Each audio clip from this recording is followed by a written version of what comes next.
लेटिंग गो आपकी पीढ़ी का बड़ा प्रसिद्ध शब्द है। हमारी पीढ़ी में तो वो नहीं होता था। हम तो उस पीढ़ी के, उस क्षेत्र के लोग हैं। मैं हरियाणा से हूँ। पंजाब का असर हम पे रहा है ठीक ठाक। हिंदी भाषी हम लोग रहे हैं। अंग्रेज़ी हालांकि मैं बोल लेता हूँ, कोई चिंता की बात नहीं है, लेकिन हिंदी ही मेरी आत्मा की भाषा है। तो जब मैंने सोचा कि लेटिंग गो, मैंने अपनी टीम से पूछा क्या होता है लेटिंग गो। तो हमारी टीम में कुछ यंग लोग हैं, उन्होंने बताया कि सर ये बहुत महत्वपूर्ण चीज़ है, आप लोग नहीं समझेंगे, हमारी पीढ़ी के लोग समझते हैं इस चीज़ को। लेट गो का मतलब होता है कि छोड़ो, जाने दो। तो मैंने कहा अच्छा, ये तो हमारी पीढ़ी में भी होता था। हम इसके लिए शब्द कुछ और बोलते थे, जैसे मैनू की, तैनू की, छड्डो यार, अरे मटिया दो, अरे भाड़ में जाए, अरे देखा जाएगा, अरे देख लांगे। तो हिंदी हो, पंजाबी हो, हरियाणवी हो, बिहार में अरे मटिया दो, तो वहां मटिया दो बोल देते हैं। इसलिए अंग्रेजी भाषा में एक मुहावरा आ जाने से ऐसा थोड़ा है कि भारत के लोग उसके बिना काम चला रहे थे। यह भी काम चल ही रहा था लंबे समय से। तो फिर मैंने कहा ये टॉपिक ठीक है, और जिस उम्र के बच्चों को एड्रेस करना है, उस उम्र के बच्चे अक्सर इमोशनल टर्मोइल में रहते होंगे। यही उम्र है जब दिल लगता है, टूटता है, और करियर बनेगा नहीं बनेगा, फेलियर्स मिलते हैं। तो जिस उम्र में इमोशन सबसे ज़्यादा उठापटक करते हैं, उछल कूद मचाते हैं, एंग्जाइटी, डिप्रेशन, ये सब होता है, उस उम्र के बच्चों से बात करने के लिए सबसे मौजूद टॉपिक मुझे यही लगा, सबसे अच्छा टॉपिक यही लगा कि हम इसी पर बात करते हैं। मैं पहले डिस्क्लेमर्स लगा दूं, मैं मनोविज्ञान का अध्यापक नहीं हूं। मैंने साइकोलॉजिस्ट में ना एमए किया है, ना एमफिल, ना पीएचडी किया है, ना मैं मोटिवेशनल चीज़ें करने का कोई सर्टिफाइड अध्यापक हूं। मैं तो अपने जीवन के अनुभवों से, साहित्य से, दर्शन से, कानून से, पढ़ते पढ़ते जो मैंने सीखा, और बाकी उस सबसे ज़्यादा सीखा 50 साल के जीवन में, जिसमें से 25 साल का जीवन अध्यापन में और अपना उद्यम करने में खर्च हुआ। अनुभवों से बड़ा कोई गुरु नहीं होता, तो मैं अनुभवों से सीख के बातें करना पसंद करता हूँ। मुझे पता लगा कि मेरा टाइम फिक्स हो गया आने का। मैंने अपनी टीम से कहा कि यार लेटिंग गो भी देख तो लूँ क्या होता है। तो 2 किताबें उन्होंने भेजी, बड़े भारी भरकम अंग्रेजी ऑथर्स की थी। तो मैंने 4-5 दिन पहले पढ़ना शुरू किया। 5-10 मिनट पढ़ के मुझे लगा कि उससे बात बनेगी नहीं, वो अलग ही टाइप की बातें थी, बड़ी थ्योरेटिकल सी बातें। तो मैंने कहा क्या थियरी में क्या रखा है, हम बच्चों से बच्चों की जुबान में बात करेंगे, उसका मज़ा ज़्यादा है, क्यों थियरी में जाए। तो मैं जो कुछ भी अगले 1-8 घंटे में, मतलब 1 घंटा की, आधा घंटा की, 1.5 घंटा, वो मैं आपके चेहरे से अंदाज़ा लगा लूँगा। आप केवल चेहरे पे भाव ऐसे ले आइएगा कितना आप सुनना चाह रहे हैं। मैं तो अभ्यस्त हूँ, मैं 8 घंटे बिना ब्रेक के पढ़ाता हूँ जनरली, तो मैं तो अभ्यस्त हूँ सुबह से रात तक पढ़ाने के लिए। आप अपना देख लीजिए कितना आप सुनने की हालत में है। पर मेरा ख्याल है कि आपको मज़ा आएगा, क्योंकि आपकी उम्र से जुड़ी बातें हैं, आपको अच्छा लगेगा। मैं सबसे पहले 2 शब्दों में अंतर स्पष्ट करना चाहता हूँ। एक शब्द है गिव अप करना, एक है लेट गो करना। कभी कभी लगता है कि दोनों बातें एक जैसी हैं, पर दोनों बातें एक जैसी है नहीं। गिव अप करने का मतलब होता है हार मान लेना। मसलन आप कुछ कोशिश कर रहे हैं, जैसे मैं इसी एग्जांपल से बात करता हूँ। पलक ने कोशिश की कि मैं यहां पर आ जाऊं, कोशिश की, और मैं ये नहीं कहना चाह रहा कि मैं बहुत व्यस्त आदमी हूँ, लेकिन हाँ व्यस्तताएं रहती हैं। मैं आजकल अवॉइड करता हूँ कि कहीं जाऊँ, क्योंकि पता नहीं पिछले 3 साल में ऐसा क्या हुआ, इन्विटेशंस इतने मुझे आने लग गए हैं। मैं 25 साल से पढ़ा रहा था, कोई पूछता भी नहीं था मुझे। ये कोविड में यूट्यूब में पता नहीं क्या हुआ है, अब पता नहीं कहाँ कहाँ से इन्विटेशन आते हैं। कुछ तो ऐसी जगह से आते हैं जिससे कोई दूर दूर तक मेरा संबंध ही नहीं है। कोई बड़ी कंपनी है, उस कंपनी का इन हाउस प्रोग्राम है, कह रहे वहाँ के मोटिवेट कर। तो मैंने कहा यार मैं कैसे मोटिवेट कर दूँ मैं तो फिर अब हमने पॉलिसी बनाई है कि जितना कम हो सके उतना कम जाए। रामा जी का आदेश तो मेरे सर माथे पर है, मेरी सीनियर है, मैं उनको मना नहीं कर सकता, लेकिन जनरली मैं कोशिश करता हूँ कि ना जाऊँ। अच्छा, मना करना खराब लगता है, तो हम क्या करते हैं कि धैर्य की परीक्षा लेते हैं। जैसे इनके लिए हमने सिंपल पॉलिसी है कि जब कोई बच्चा कहे आने के लिए, उसको बोलो कि सर 3 महीने फ्री नहीं है, 6 महीने फ्री नहीं है, 1 साल चंद्रमा पर गए हुए हैं। कुछ ऐसा वैसा बोल के टालो, किसी का दिल भी ना दुखे और मैं भी अपना समय बचा लूँ। तो हमने इनको बहुत परेशान किया, 3 बार 4, मतलब किया तो मेरी टीम के मेंबर ने, पर मेरे निर्देश पे किया। तो आप उनको मत कुछ कहिएगा, मैंने कहा था।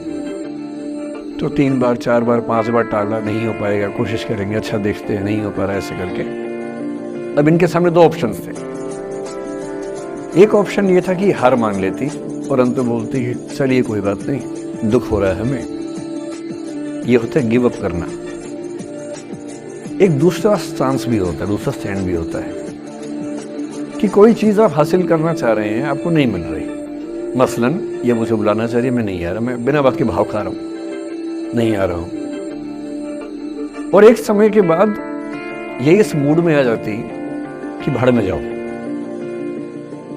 नहीं यार तो भाड़ में जाओ, तुम जैसे बहुत देखे हैं, एक ढूंढेंगे 100 मिल जाएंगे तुम्हारे जैसे, क्या समझते हो अपने आपको। पर फिर मैं कहता मैं आना चाहता हूँ, कहते नहीं हम नहीं बुलाएंगे आपको। ये होता है लेट गो करना।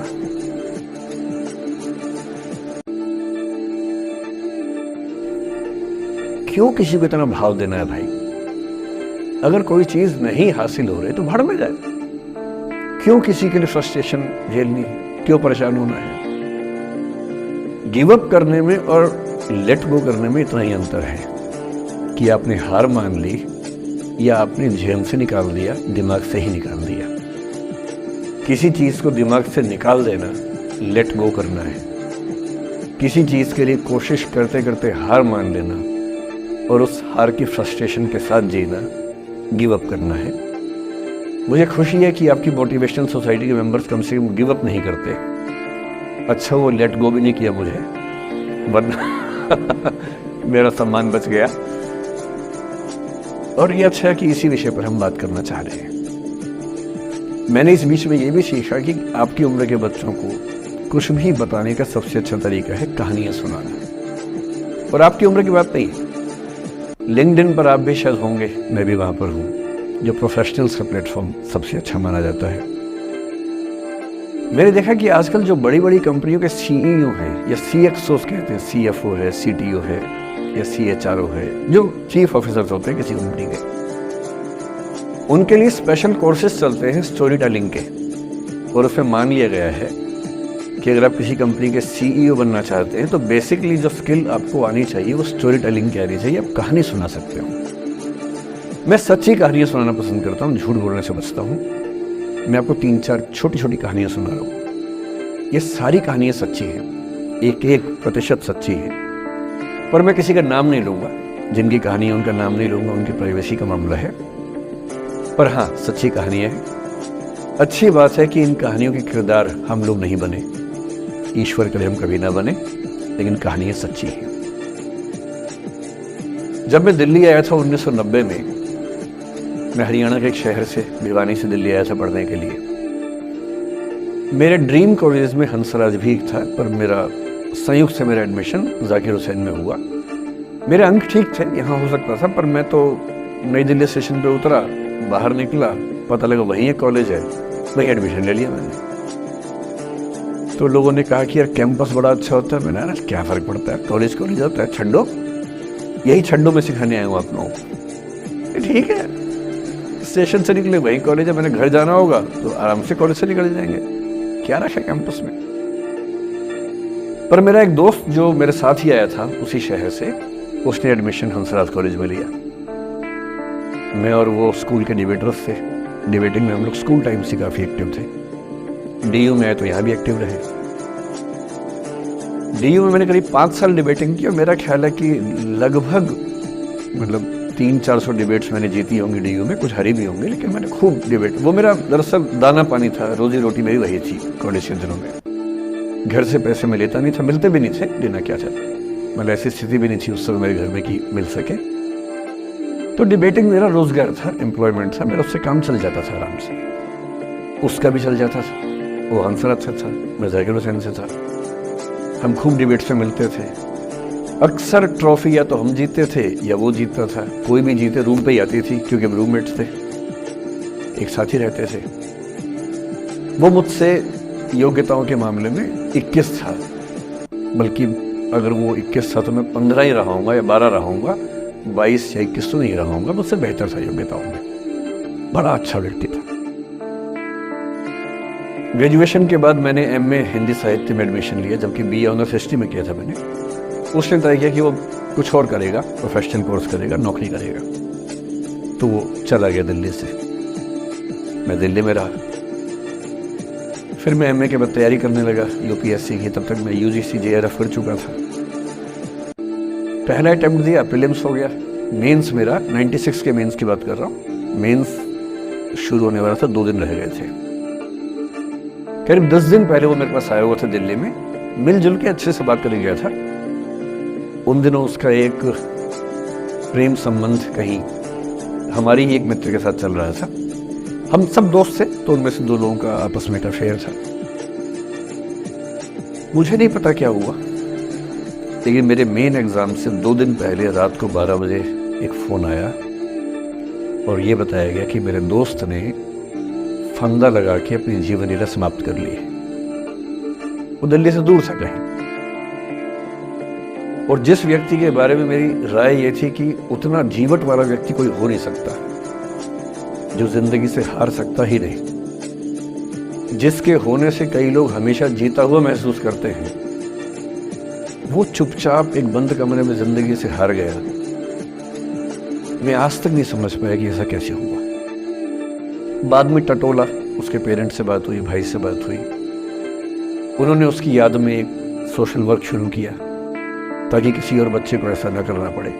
तो जो हल्का हल्का अनुमान हुआ वो है कि शायद कुछ ऐसा था रिलेशनशिप में जो नहीं संभल पाया था, और रिश्ता टूट ना जाए इसका दबाव बहुत ज़्यादा था, और वो दबाव झेल नहीं पाया। इस उम्र में ऐसा फेज आता है, कई बार आता है। ये एक कहानी है, हंसराज कॉलेज से ही जुड़ी है, इसलिए मैंने सोचा कि वहीं से बात शुरू करूँ। नाम जैसा कि मैंने कहा मैं नहीं बताऊंगा, तो नाम बताने का मतलब भी नहीं। और वो जिसकी मैं कहानी सुना रहा हूँ आप लोगों के जन्म से पहले की बात है।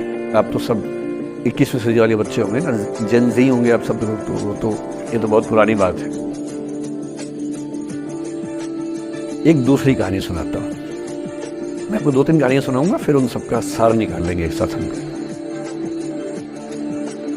दूसरी कहानी ये है कि जब मेरा सिलेक्शन हो गया 97 में, मतलब 96 अटेम्प्ट में पहले बार में मेरा सिलेक्शन हो गया था। मैं एक्सटेंशन लेके तैयारी कर रहा था, और डीयू में मैं पढ़ा भी रहा था उस समय।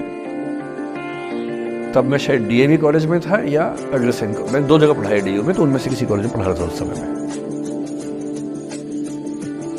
तो उस समय एक लाइब्रेरी है कैंपस में ही, सेंट्रल रेफरेंस लाइब्रेरी, आप जानते होंगे, CRL बोलते हैं, जो विवेकानंद जी की स्टैच्यू है सामने ही वो लाइब्रेरी है।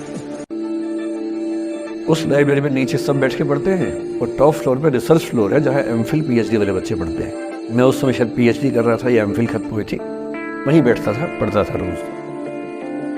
कई दोस्त पढ़ते थे हम लोग वहाँ। हम सुबह 8 बजे लाइब्रेरी खुलते ही वहाँ घुसते थे, रात को 1 बजे निकलते थे लाइब्रेरी बंद होने के समय। तो वहाँ एक छत थी, छत पे छोटी सी कैंटीन थी जहाँ हम लोग जब बोर होते थे दिन में 3-4 बार जाके चाय पीते थे। चाय पी ली, बिस्किट खा लिया, थोड़ी गप्पे मार ली, वो सब वहाँ करते थे। तो वहाँ मेरे बहुत सारे दोस्त थे, उनमें से कई लोग अब बहुत सीनियर सिविल सर्वेंट्स हैं, कुछ लोग प्रोफेसर हैं डीयू में। 2 बच्चे थे मुझसे जूनियर, 3-4 साल जूनियर थे, बड़े प्यारे बच्चे थे। मुझे उस समय तक पढ़ाई लिखाई का शौक अच्छा खासा हो गया था, तो वो रोज मेरे साथ बैठते थे केवल बात करने के लिए। किसी मुद्दे पर बहस करनी है तो बहस होती थी, समझते थे। फिर मुझे पता लगा कि वो दोनों रिलेशनशिप में हैं, रिश्ते में हैं। दोनों ने शादी भी कर ली।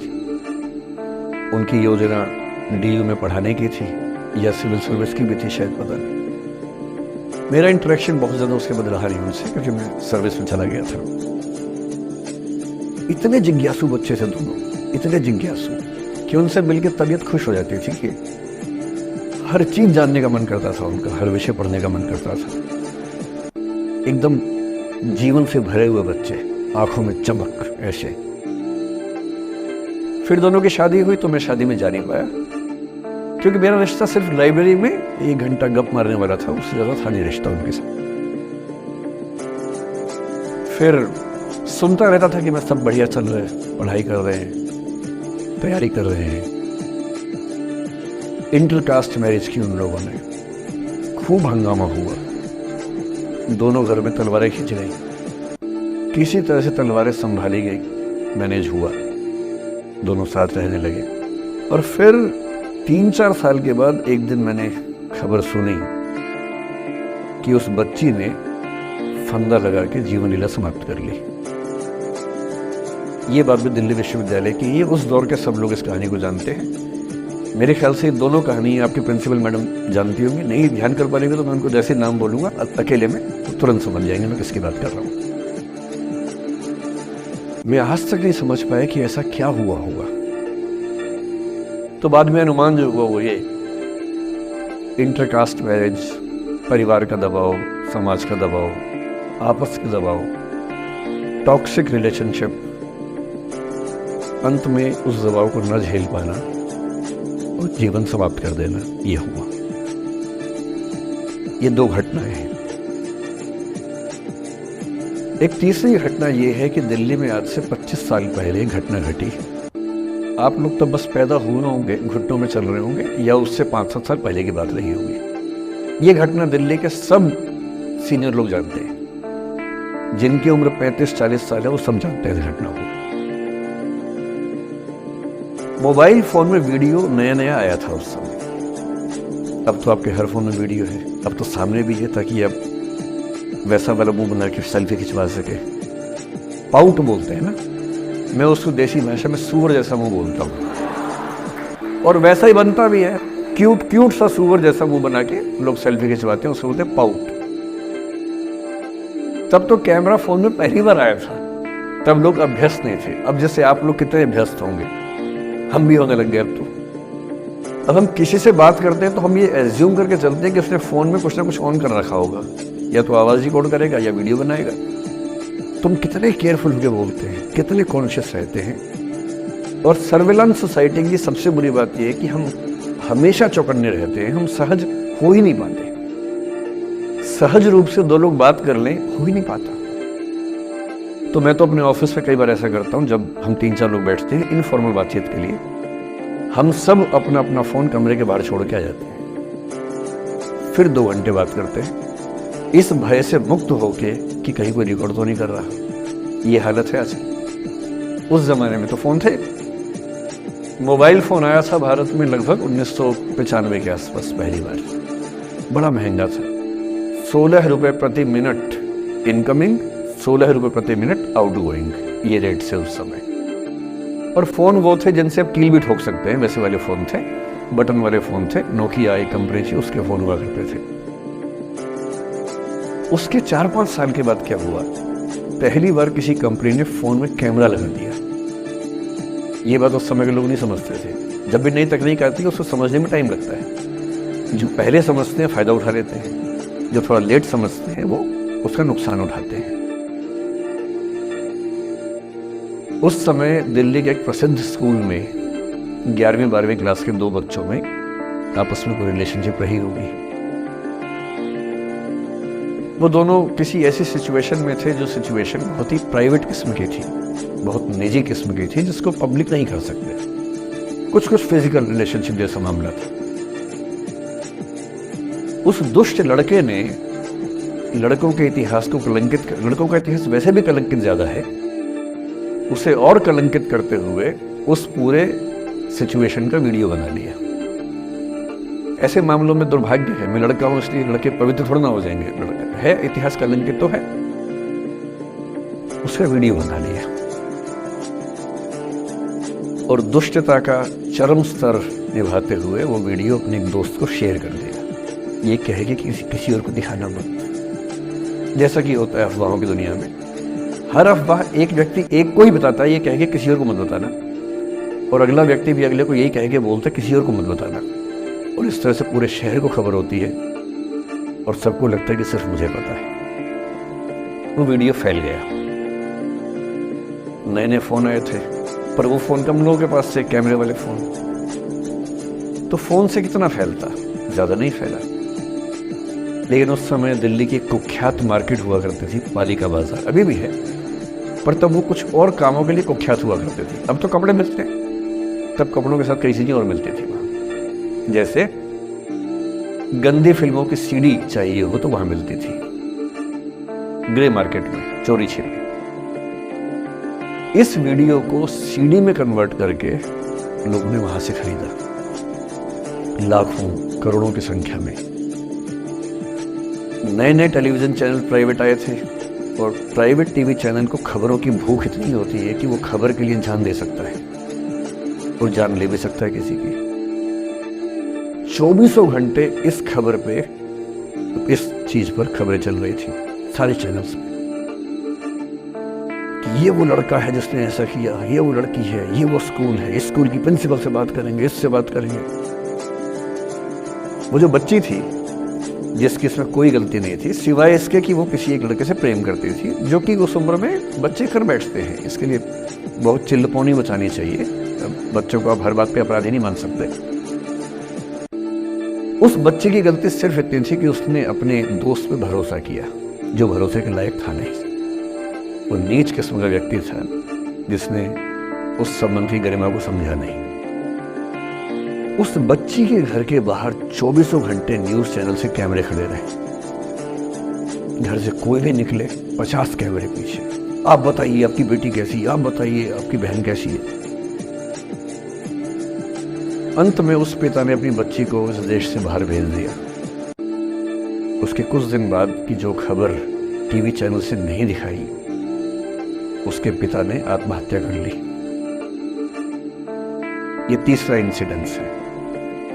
ये सारी खबरें सच्ची बता रहा हूं मैं, इनमें से एक भी झूठ नहीं है। झूठी कहानियों से मोटिवेशन दिया जा सकता है, मैं जानता हूं, पर जब सच्ची कहानियां हैं तो मैं झूठ क्यों बोलूं? सारी सच्ची कहानियां बता रहा हूं मैं आपको। एक चौथी कहानी जो आप में से कई लोगों की होगी। मेरा एक स्टूडेंट है, सिविल सर्वेंट है, सीनियर लेवल पे है, करीब 40 साल का है। उसने आज तक शादी नहीं की। क्या उसकी शादी करने की इच्छा नहीं थी? पूरी इच्छा थी। फिर क्यों शादी नहीं की? भाई कुछ लोग तो होते हैं कि शादी करनी ही नहीं, कोई मिशन है। योगी जी है, मोदी जी है, ठीक है, उनका तो मिशन है।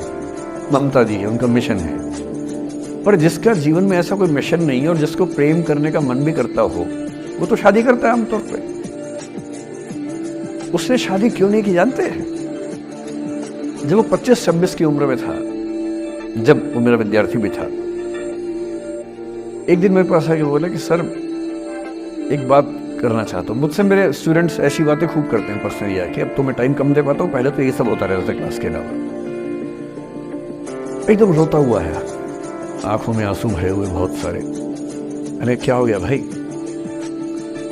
तो फिर उसने किसी का नाम बताया कि सर वो भी मेरी स्टूडेंट थी, कि सर उसके साथ रिलेशनशिप थी, उसने धोखा दिया है मुझे।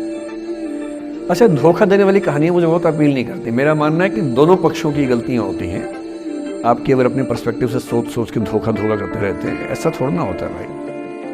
कुछ तो मजबूरियां रही होंगी, कोई यूं ही बेवफा नहीं होता, कुछ तो वजह होगी ना। आप थोड़ा उसकी वजह, उसका भी तो, उसकी कहानी भी तो सुनिए। और मैं जब दोनों कहानियां सुनता हूं मुझे लगता है कि मामला ग्रे है। आप किसी एक पे उंगली उठा ही नहीं सकते कि इसने ऐसा किया।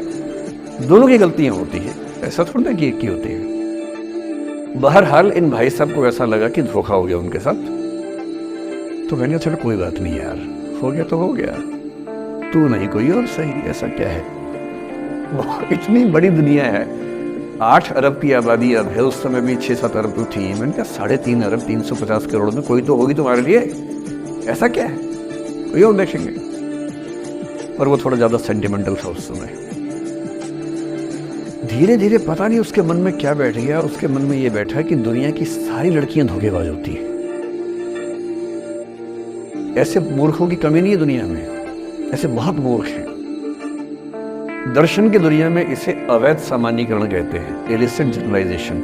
इसका मतलब बहुत छोटे सैंपल के बेस पे ये समझ लेना कि ये थियरी पूरे ब्रह्मांड में लागू होती है। एक लड़की ने धोखा दिया, मान लीजिए धोखा दिया, धोखा इसने दिया कि उसने दिया कि किसी ने दिया, जो भी कहानी हो, एक सैंपल से ये मान लेना कि सब ऐसे होते हैं।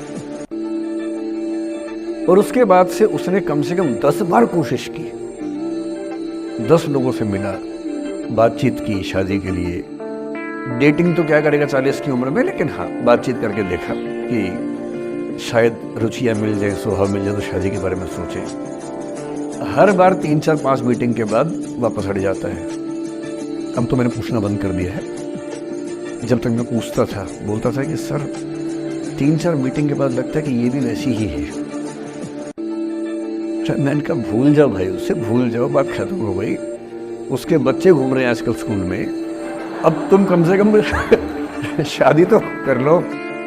वो भाई साहब आज तक अकेले हैं और अब तो बाजार में मूल्य भी कम हो गया उनका। अब विकल्प भी ज़्यादा नहीं मिलते हैं। अब जो विकल्प मिल रहे हैं वहाँ उसकी रुचि और कम हो गई है। तो पूरी संभावना है कि वो जीवन अकेले ही गुजरेगा अब उसका। एक अंतिम एग्जाम्पल देके फिर मैं निष्कर्ष की तरफ बढ़ूंगा। मैं एक आईएएस ऑफिसर को जानता हूँ, 2 आईपीएस को जानता हूँ, बहुत योग्य लोग, देश के सबसे अच्छे संस्थाओं से पढ़े हुए लोग, प्रॉपर आईएएस प्रॉपर आईपीएस में नौकरी करने वाले लोग, और इन तीनों ने अपना जीवन समाप्त कर लिया नौकरी में रहते हुए। क्यों? क्योंकि नौकरी और घरेलू जो दुविधाएं थी उनको झेल नहीं पा रहे थे। ना झेल पा रहे थे, ना भूल पा रहे थे। लेट गो नहीं कर पाए तो गिव अप कर दिया। और इसलिए मुझे अक्सर लगता है कि जितनी चीजें हम सिखाते हैं बच्चों को, हिस्ट्री, इकोनॉमिक्स, लिटरेचर, वो सब ठीक है, उनका भी महत्व है। शायद उससे ज़्यादा महत्व इस चीज़ का है कि ये समझे कि अपने इमोशंस को कैसे मैनेज करना है। जब जीवन में ऐसा लगे कि सब खत्म हो गया है, जब जीवन में लगे कि बहुत टॉक्सिक किस्म की लाइफ हो गई है, उससे बाहर कैसे निकलें, शायद ये सबसे महत्वपूर्ण लेसन होता है जो हम सबको सीखना चाहिए। मैंने कहीं से सीखा नहीं है, ना मैंने ऐसी किताबें पढ़ी हैं। हालांकि मैंने 2 किताबें मंगवाई हैं पिछले हफ्ते, पढ़ी नहीं है अभी तक, तो मैं किताबों के बेस पे नहीं जानता कैसे सीखते हैं, लेकिन जिंदगी से तुम सीख सकते हैं। इन कहानियों का सबका एक ही सार है, वजह अलग अलग है। एक व्यक्ति ने इसलिए अपना जीवन समाप्त किया कि वो रिश्ता उसके हाथ से छूट रहा था। एक ने इसलिए जीवन समाप्त किया कि ये रिश्ता बन गया था पर समाज के दबाव, घर के दबाव मैनेज नहीं कर पाए। एक ने जिंदगी भर शादी नहीं की सिर्फ इसलिए कि वो पुरानी यादों को भूल नहीं पाया। अरे एक बार गलती हो गई तो हो गई, आगे तो संभावना जीवन में है भाई, क्यों इतना हावी रखना उसे दिमाग के ऊपर। कुछ लोग देश की सबसे अच्छी नौकरी में होकर हर पैमाने पर सफलता की हर कसौटी पे खरा उतरने के बाद जीवन नहीं बचा पाए, क्योंकि दूसरों की नज़र में आप बहुत सफल हो जाए, अपनी नज़र में शून्य हो, तो फिर जीवन कैसे बने, जीवन कैसे बचे। इन सारी कहानियों का मूल भाव एक ही है। अगर आप खुद को हैंडल नहीं कर सकते तो दुनिया को क्या हैंडल करेंगे। दुनिया को हैंडल करने से पहले खुद को हैंडल करना सीखना पड़ता है, और उसका सबसे आसान जो रामबाण उपाय है उसको बोलते हैं द आर्ट ऑफ लेटिंग गो। जाने दो। वो अफसाना जिसे अंजाम तक लाना न हो मुमकिन, उसे एक खूबसूरत मोड़ देकर छोड़ना अच्छा। साहिर ने लिखा, प्रेम की दुनिया के बारे में साहिर से अच्छा कौन लिखेगा। तारुफ समझते, तारुफ मतलब परिचय, इंट्रोडक्शन।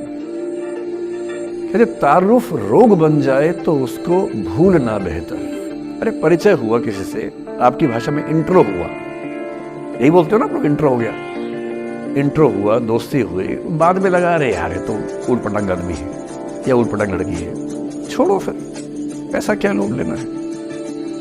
तारुफ रोग बन जाए तो उसको भूलना बेहतर, ताल्लुक बोझ बन जाए तो उसको तोड़ना अच्छा। वो अफसाना जिसे अंजाम तक लाना न हो मुमकिन, उसे एक खूबसूरत मोड़ देकर छोड़ना अच्छा। बस करना यह है कि खूबसूरत मोड़ देकर छोड़ना है, हाथ में तेजाब की बोतल लेके नहीं। और आज की पीढ़ी का यह समझना बहुत जरूरी है कि छोड़ना भी अच्छे तरीके से हो सकता है। तो मैं उस बात पर आऊं उससे पहले थोड़ा संक्षेप में समझा दूं। मुझसे कुछ बच्चों ने पूछा इस बीच में कि जितना आसानी से आप बोल रहे हैं, क्या सच में इतना आसान होता है? कैसे छोड़ें उन चीज़ों को जो मन पर हावी हैं, उन इमोशंस के टर्मोइल को, उन इमोशंस की इंटेंसिटी को कैसे मैनेज करें? क्या सच में इतना आसान होता है? आसान तो नहीं होता है। मेरी उम्र में आसान है, आपकी उम्र में आसान नहीं होता है। मेरी उम्र में क्यों आसान है? क्योंकि ये सारा खेल हार्मोन्स का है, ये सारा खेल केमिस्ट्री का है। हम सब दरअसल बहुत सारे केमिकल्स, जिनमें से कुछ का नाम हार्मोन्स है, उन केमिकल्स और हार्मोन्स के बहुत सारे इंटरेक्शंस के रिजल्ट हैं। इसलिए जब कोई बच्चा जैसे छोटे बच्चे हमेशा उछलते रहते हैं, पेरेंट्स थके रहते हैं, ये इन सभी केमिस्ट्री का परिणाम है, शौक का मामला नहीं है। आपकी उम्र जो होती है किशोरावस्था और युवावस्था की शुरुआती उम्र, मैं मान के चल रहा हूँ कि आप सब लोग 17 से 22-23 के बीच के लोग हैं, बच्चे हैं। कुछ तो भी शादी भी नहीं कर सकते होंगे, वो वाले होंगे ना। लड़के तो नहीं कर सकते होंगे भी, 21 के कहाँ हुए होंगे, तो वो वाली उम्र आप लोगों की है। इस उम्र में इमोशंस का टर्मोइल, इस उम्र में इमोशंस का बिखराव इतना ज़्यादा होता है कि संभालना बड़ा मुश्किल होता है। जैसे जैसे आप मैच्योर होंगे, बड़े होंगे, बूढ़े होंगे, बूढ़े और मैच्योर काफ़ी हद तक समानार्थक शब्द होते हैं। बूढ़ा आदमी आमतौर पर मैच्योर हो ही जाता है, और जो मैच्योर हो जाता है उसको लोग बुढ़ा ही बोलते हैं, चाहे वो दोस्त हो आपका। तो मैच्योर होने के बाद मैच्योरिटी के कई लक्षण हैं, 10-20 लक्षण। उनमें से एक ये है कि आपके इमोशंस में इंटेंसिटी उतनी नहीं रह जाती जितनी बचपन में होती है। मसलन कोई आपका दोस्त आपसे कुछ खराब कह दे, आप 3-4 घंटे बेचैन रहेंगे, बार बार मैसेज टाइप करेंगे, फिर डिलीट करेंगे, फिर टाइप डिलीट, वो भी टाइप डिलीट चल रहा है। एक दिन हो गया बात हुए, ना वो पढ़ पा रहे हैं ना आप पढ़ पा रहे हैं, बेचैनी चरम पे है। अब इतना ही मामला है, नाक का सवाल है कि पहले कौन झुकेगा। सारे संबंधों में स्तर इसी बात से तय होता है कि पहले कौन झुकेगा, और जो एक आध बार झुक गया वो जिंदगी भर झुकता है उसके बाद। इससे लोग शुरू में बहुत केयरफुल होते हैं कि झुकना नहीं है। 3-4 ज्ञानी पीछे बैठे ही होते हैं कि नहीं, झुकना नहीं है, वो झुकेगा, वो झुकेगी, तू क्यों झुकेगा। इन ज्ञानियों से बचना बहुत जरूरी है, जिंदगी जहर बना देंगे आपकी। अब दोनों ईगो फाइट कर रहे हैं कि पंजा किसका गिरेगा, इस पर फाइट चल रही है। 2 दिन हो गए, 3 दिन हो गए, उसके बाद एक आध आदमी पिघल जाता है, उसको लगता है भाड़ में जाए यार, बात नहीं हो पा रही, तुम ईगो कर रहे हो। फिर वो फोन मिलाता है, ये भी फोन की इंतजार में 3 दिन से सो भी नहीं रहा बेचारा। हीरो बेशक बनने पर बेचैन तो भाई। खटाक से फोन उठता है, अब दोनों कान में फोन लगा के रखिए, कोई नहीं बोल रहा, चुप। क्या बातचीत चल रही है सोचिए, एक भी शब्द नहीं, एकदम चुप। थोड़ी देर के बाद कंफर्म करने के लिए कि है भी या नहीं, एक बोलता है हेलो, वहां से आवाज आती है कोई एक मैं थोड़ा ऐसी जोकर टाइप की बात करता हूँ, मुझे मोटिवेशनल स्पीकर ना समझे आप लोग, मैं ऐसी हंसी मजाक ही करना आता है मुझे, वही मैं करता हूँ। लेकिन इससे आप ये ना सोचिए कि मुझे पढ़ाना नहीं आता, मैं पढ़ा भी लेता हूँ इसके लिए मुझे वो भी आता है, लेकिन अभी क्योंकि आप बच्चे छोटे हैं तो मैं आपके साथ वैसी बात ही कर रहा हूँ। अब ये सब चल रहा है।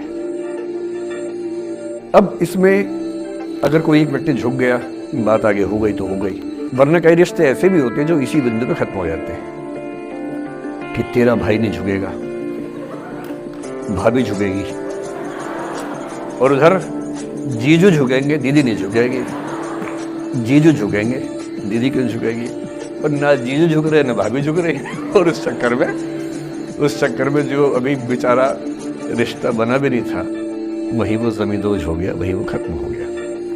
पर ठीक है, हो गया तो हो गया, भाड़ में जाए, ऐसा क्या है, डर किस बात का है इसमें।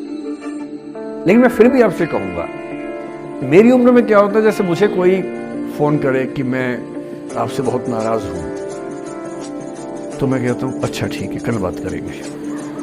नहीं, मैं आपसे बहुत नाराज हूं, मेरा दिल टूट गया है, मैं कहता हूं देखो मुझे नींद आ रही है अभी, let me sleep, we will talk tomorrow, you just do one thing, write down all the points and we will discuss in the morning. When I come to office, you come to my cabin and we will discuss. Don't worry, I'll find out the solution for you. कह रहे हैं आप कैसी बात कर रहे हैं, मैं ना सो पा रहा हूँ ना मैं जाग पा रहा हूँ। तो मैंने कहा दैट इज योर प्रॉब्लम। मैं तो सो भी रहा हूँ जाके, मुझे तो कोई दिक्कत नहीं हुई भाई। तो मैं तो ऐसा हो चुका हूँ कि दुनिया में कुछ भी हो जाए मुझे टाइम पे नींद आ जाती है, कुछ भी हो जाए। मतलब एक आध, अब जैसे मेरी माता जी की मृत्यु हुई तो मुझे नींद नहीं आई कुछ दिनों तक, ठीक बात है, नहीं आनी चाहिए उस समय, तब भी आ गई तो फिर इंसान और पत्थर में क्या अंतर बचा, सीधी सी बात है। But keeping aside those rare instances, कोई कुछ भी कर ले हमें तो बढ़िया नींद आती है। और मैं ये कहना चाह रहा हूं, मैंने ये सीखा है अपने पिताजी से, और सीख सकते हैं इसको, ये केवल तुक्के की बात नहीं है, सीख सकते हैं। मेरे जो पेरेंट्स हैं, पिताजी और माँ, वो एक अनूठा कॉम्बिनेशन है। अच्छा, किसी शादीशुदा जोड़े से अकेले में बात करके देखिए, जब वो कंफर्टेबल हो आपके साथ, आप उनको बोलिए कि मुझ में और मेरी पत्नी में या मुझ में और मेरे पति में ज़्यादा चीज़ें मैच नहीं होती है। सीरियस होके बोलना, मजाक के मूड में नहीं, सीरियस मुंह बना के बोलिए, थोड़ा भरोसे में लेके। दुनिया का हर जोड़ा आपसे बोलेगा आप में तो फिर भी कुछ मैच होता है, हम में तो कुछ मैच नहीं होता, एक भी मैच। सारे जोड़े ऐसे ही चल रहे हैं, सबको लगता है कि उसका घर बढ़िया चल रहा है, मेरा ही ठीक नहीं चल रहा है, क्योंकि उसका घर आपने फेसबुक पे देखा है, अच्छी अच्छी फोटो देखी है। 24 घंटे में से जो 2 अच्छे मिनट आए थे, उसमें ली गई 25 फोटो में से बेस्ट फोटो फेसबुक पे आई थी। और अपने घर में आप बाकी 24 घंटे में से 2 मिनट छोड़ के बाकी देख रहे हैं। तो दूसरे का घर हमेशा अच्छा लगता है कि यार लाइफ हो तो उनके जैसी हो। तो हमारे माता पिता भी, स्वभाव उनका भी थोड़ा अलग रहा, सबका है, हमारा भी है। तो मेरे पिताजी हैं मस्त मौला आदमी, जैसे कबीर दास थे, एकदम फक्कड़ मस्त मौला आदमी, भाड़ में जाए दुनिया उस मूड में रहते हैं, नुकसान हो जाए भाड़ में जाए। गीता का सार उन्होंने अपने मन में बिठा दिया है। उनका बड़े से बड़ा नुकसान हो जाता है तो क्या बोलते हैं, हमारा क्या था जो लाए थे, जो लिया यहीं से लिया, जो दिया यही दिया, साथ लेके क्या जाना है, बात खत्म। कोई टेंशन ही नहीं उनको। और बाकी सब लोग टेंशन में कि अब क्या करें, ये हो गया वो हो गया, कैसे मैनेज करें। मेरी माँ को तनाव हो जाता था, और जब पिताजी ऐसे हो तो माँ को तनाव होगा, सीधी सी बात है। अगर माँ वैसी होती पिताजी तनाव में रहते हैं, तो सामान्य बात है। जब घर में एक व्यक्ति मस्त मौला हो तो बाकी लोग तनाव तो फिर बांटेंगे ना आपस में। तो बड़ा तनाव में रहती थी, उनको घर की चिंता, बच्चों की चिंता बहुत सताती थी। पिताजी भी चिंतित थे बच्चों को लेकर, जैसे कोई पिता होता है, पर उनकी नेचर थी कि ठीक है देख लेंगे जो होगा, अरे देख लेंगे, अरे भाड़ में जाओ, उस मूड में रहते हैं, आज भी रहते हैं। मेरी माँ 73 की उम्र से कुछ महीने पहले चल बसी, उनका जीवन समाप्त हुआ। मतलब मुझे नहीं पता कि जीवन क्यों समाप्त होता है, क्योंकि बड़े बूढ़े कहते हैं कि हर व्यक्ति की सांस का इतिहास है, सांसें लिखी हुई है ईश्वर ने, उतनी सांसें मिलेगी। मुझे बहुत भरोसा इस बात में है नहीं, क्योंकि भगवान ऐसा क्यों करेगा कि जापान में सांसें ज्यादा लिखेगा और अफ्रीका में कम लिखेगा, भगवान ऐसा क्यों करेगा? और अगर सांसें पहले से लिखी हुई है तो हमारी जीवन प्रत्याशा क्यों बढ़ती जा रही है? अगर सांसें पहले से फिक्स हैं तो आजादी के समय से लेकर आज के 70 साल में जीवन प्रत्याशा लगभग 2.5-3 गुना बढ़ गई। और हम ये भी कहते हैं कि लोग खराब हैं। अगर लोग बुरे हैं तो जीवन छोटा होना चाहिए कर्मों के हिसाब से। लोग खराब हैं और जीवन बड़ा होता जा रहा है। तो मुझे उन मान्यताओं में बहुत भरोसा है नहीं कि सांसें लिखी हुई हैं। अगर सांसें लिखी होती तो मनुष्य की औसत आयु 25 साल से ऊपर नहीं होनी चाहिए थी, 25-30 मैक्सिमम। और हम 70-80 साल धूमधाम से जी रहे हैं, जिसका मतलब है कि ये भगवान से ज्यादा इंसान ने लिखा है, मेडिकल साइंस ने लिखा है, वैज्ञानिकों ने लिखा है। और मैं ऐसा व्यक्ति हूं, मैं बहुत धार्मिक व्यक्ति हूं नहीं, और मैं इसको छिपाता भी नहीं हूं। मैं बहुत छिप के बहुत जी लिया। अब मैंने ठान लिया कि मैं जैसा हूं वैसा रहूंगा। ना मुझे किसी पार्टी से मतलब है, ना किसी विचारधारा से मतलब है। मैं विचार वाला आदमी हूँ, धारा वाला नहीं हूँ। जिसको धारा में बहना है बहे, हम तो अकेले चलेंगे, विचार के साथ चलेंगे। जो ठीक लगता है वो बोलेंगे और वैसे ही रहेंगे। हाँ, गलत बोलने से बचता हूँ, किसी के बारे में गलत बोलना मुझे अच्छा नहीं लगता है, लेकिन जो सही लगता है वो तो बोलूंगा ना भाई। मेरे पिताजी 81 साल के हैं, अभी 81 साल के हुए कुछ दिन पहले, और एकदम मस्त मौला आदमी है, मुझसे ज्यादा युवा है। मैं 50 साल का बूढ़ा हूँ, वो 81 साल के युवा हैं। उनके चेहरे की चमक, मतलब कई ट्यूबलाइट फेल है उनके सामने, ऐसी चमक चेहरे पर रहती है। क्यों रहती है? उसकी एक वजह यह कि वो रोज सुबह 2-3 घंटे प्राणायाम, योग, ध्यान, बहुत कुछ करते हैं। उनका भोजन इतना संतुलित है, सप्ताह में कम से कम 1 बार, कभी कभी महीने में 4 से ज़्यादा 6-7 बार उपवास करते हैं पूरा। वो सब चीज़ें उनके अभ्यास में है, जो मेरे अभ्यास में उतनी नहीं है। मैं भी कोशिश करता हूँ, पर अभी उतना सफल नहीं हो पा रहा हूँ। पर मेरी राय में उनके इस सुंदर जीवन का सबसे बड़ा राज ये क्षमता है कि वो हर चीज को लेट गो कर देते हैं। तनाव उनके पास आता है तो फिसल के निकल जाता साइड से, लेते ही नहीं तनाव किसी बात का। कुछ भी हो जाता है तनाव ही नहीं लेते। और मुझे लगता है कि काश ये चीज मेरी माँ के स्वभाव में होती, कम से कम 10 साल उनका जीवन और ज्यादा होता। और मैं अपने अनुभव से बता रहा हूँ, बहुत विश्वास से बता रहा हूँ। मैं ना सोने जागने में नियमित व्यक्ति हूँ, ना मैं बहुत कसरत करता हूँ। ठीक हूँ, मतलब बुरा भी नहीं हूँ, ठीक हूँ। मेरी उम्र के अधिकांश लोग बीपी, शुगर, बहुत बीमारियों से ग्रस्त हैं। मैं फिलहाल नहीं हूँ। क्यों नहीं हूँ? मेरे पास इसका उत्तर एक ही है, मैं लोड लेता नहीं किसी बात का, दबाव लेता नहीं, तनाव लेता नहीं। भाई अच्छा हो रहा है तो भी ठीक है। जब मैं सफल, जैसे मैं 3 साल में पिछले काफी सफल हो गया, जितना मुझे नहीं होना चाहिए था, मैं तो कैसे हो गया हूँ सफल। अगर मैं सफल हो गया तो मैं इस बात का लोड भी नहीं ले रहा कि मैं सफल क्यों हो गया। अरे हो गया तो कैसे तो हो गया, कई लोग हो जाते हैं, हम भी हो गए, ऐसा क्या है। कल को नहीं रहूंगा मान लीजिए, ऐसा हो सकता है, कल को फेल हो जाऊं कहीं। फेलियर को पचाना पता नहीं कितना मुश्किल होता होगा लोगों के लिए। मैं अपने बारे में जानता हूं, मुझे मुश्किल नहीं होने वाला, क्योंकि मैंने सफलता का लोड लिया ही नहीं अपने ऊपर। विफलता मुझे क्या प्रभावित करेगी, बहुत फर्क नहीं पड़ता है। और मैं दावे से कह रहा हूं कि यदि ये टेम्परामेंट आपका हो, जो मेरे पिताजी से मैंने सीखा है, तो आप जिंदगी में सफल कितने होंगे वो एक अलग पैरामीटर है, पर आपकी जिंदगी शानदार होगी। और जितनी जिंदगी आपकी है, जितनी सांसें आप कहते हैं कि लिखी हुई है, गारंटी से कह रहा हूं कि 10 साल बढ़ जाएंगे। कुछ और लोगों के आप कम कर देंगे अलग बात है, लेकिन अपने 10 साल बढ़ा लेंगे। इसलिए ये सीखना बहुत जरूरी है कि कैसे लेट गो करना है जिंदगी की चीजों को। 3-4 प्रसंग होते हैं। एक होता है कि आप किसी को बहुत चाहते हैं पर वो आपको नहीं चाहता। आपकी उम्र में ये सब तो खेल होता है, और क्या खेल होता है। मेरे घर में 2 बच्चे हैं 17 साल के, तो मैं उनको देख के समझता रहता हूँ। वो मुझसे छुप छुप के किसी से बात करते हैं और मैं छुप छुप के सुन लेता हूँ। तो उन्हें नहीं पता, मुझे तो नाम भी पता है किससे बात करते हैं, एक आध का तो एड्रेस भी पता है मुझे। पर मैं तो बच्चों को बोलता हूँ कभी जाना वाना हो तो मैं ले चलूँगा, चिंता मत करना, बोल देना कि ड्राइवर साथ में आया है, टेंशन मत लेना। तो मेरे तो बच्चे मेरे दोस्त हैं, मैं तो बड़ा दोस्ती के भाव में रहता हूँ। मेरा एक ही बेंचमार्क है कि वो जिस उम्र में जैसे हैं मैं कैसा था, और वो मुझसे अच्छे चल रहे हैं। उससे ज़्यादा उम्मीद मुझे करने में नहीं चाहिए। मैंने जो कुकृत्य 8वीं क्लास में किए थे, उन्होंने 11वीं क्लास में किए, तो बहुत है। मैं ये क्यों मान के चलूं कि वो देवी देवता पैदा होंगे? मेरे ही तो बच्चे हैं भाई। जीन तो मेरे ही है, तो कैसे देवी देवता हो जाएंगे? तो ज्यादा उम्मीदें क्यों पालनी है बच्चों से भी? मैं क्यों चाहूं कि मेरा बच्चा IAS जॉब करे? क्यों करे वो? IAS भी क्यों करे? उसका मन करेगा तो करेगा, नहीं करेगा तो भाड़ में है। अगर वो कहेगा कि मुझे स्टार्टअप करना, स्टार्टअप कर लो भाई। अगर वो कहेगा मुझे कुछ और नौकरी करनी है प्राइवेट सेक्टर में, तो वो कर लो। मैं क्यों ठेकेदार बनूं उसका भाई? मैं क्यों ये चाहूं कि वो मेरे रास्ते पर चले, मुझसे बेहतर बने? ये सब बेकार की बातें हैं। और पेरेंट्स, आज तो बच्चों से बात कर रहा हूँ, जैसे मैं पेरेंट्स से बात करता हूँ, उनकी बहुत क्लास लगाता हूँ कि पेरेंट होना और बच्चे का दुश्मन होना कई बार बराबर हो जाता है। और यदि आप नहीं चाहते कि आप बच्चों के दुश्मन बने, बहुत सारे लोग मन ही मन में पेरेंट्स से नफरत करते हैं, माँ बाप से नफरत करते हैं, क्योंकि माँ बाप ने पेरेंटहुड का धर्म ठीक से निभाया नहीं।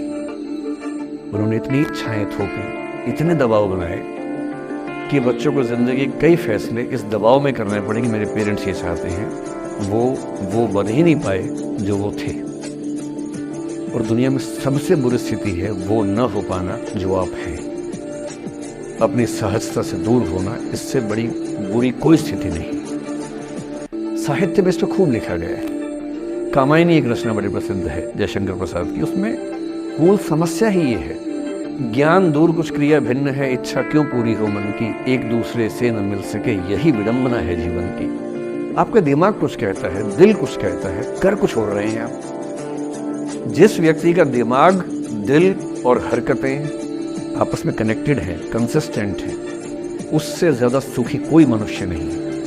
इसलिए मैं अक्सर कहता हूं कि आप खुश हैं या नहीं, इसका सबसे बड़ा पैरामीटर ये है, आपका दिमाग, आपका दिल, आपकी हरकतें, आपके एक्ट्स अगर कंसिस्टेंट है, कोहेरेंट है, कनेक्टेड है, इंटीग्रेटेड है, तो आपसे ज़्यादा सुखी कोई नहीं है। और यदि आप पूरी ज़िंदगी केवल निभाने में खर्च कर देते हैं तो ठीक है, दुनिया की निगाह में आप सफल होंगे, पर किस दिन खबर आ सकती है कि अच्छे आदमी थे, नहीं झेल पाए अंत में दिल का दौरा पड़ जाता है, बीपी हो जाता है, डायबिटीज हो जाता है। बच्चे बोलते हैं कि डायबिटीज चीनी खाने से होता है, बेकार बात है, डायबिटीज स्ट्रेस से होता है। डायबिटीज होने के बाद चीनी खाना मना है, चीनी खाने से आज से किसी को डायबिटीज नहीं हुआ है, डायबिटीज केवल तनाव से होता है। तनाव पहले ही दुनिया में इतने सारे हैं, नौकरी के तनाव, कितने झंझट दुनिया में है, उसके ऊपर से अपने स्वभाव से दूर होने का तनाव कितना बड़ा तनाव है, क्यों पालना चाहिए। तो मैं कुछ सूत्रों में आपको बात बताता हूँ, इस उम्र में आप कितना उसको फॉलो कर पाएंगे मुझे नहीं पता, लेकिन कोशिश करेंगे तो कुछ तो फायदा होगा ही। पहला सूत्र मेरा आप लोगों के लिए ये है कि जब आप किसी को पसंद करें और वो आपको पसंद ना करे तो टेंशन नहीं लेनी, तेजाब तो नहीं ही उठाना है।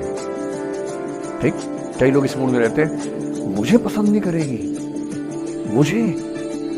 मैं राजा हूं, मैं नवाब हूं, मुझे पसंद नहीं करेगी। अरे तू क्या है भाई, नहीं पसंद हो तो नहीं पसंद हो, ये क्या बात है। सबसे पहले अपने अंदर से लोकतांत्रिक बनिए, डेमोक्रेटिक बनिए। जैसे आपको हक है किसी व्यक्ति को पसंद करने का, उसको भी हक है किसी को पसंद या नापसंद करने का। यदि कोई ऐसा व्यक्ति जिसको आप पसंद नहीं करते वो आपको प्रपोज करे तो आप उसको मना ही तो करेंगे। बस मना इज्जत से कीजिए, किसी को बेआबरू करके मत भेजिए।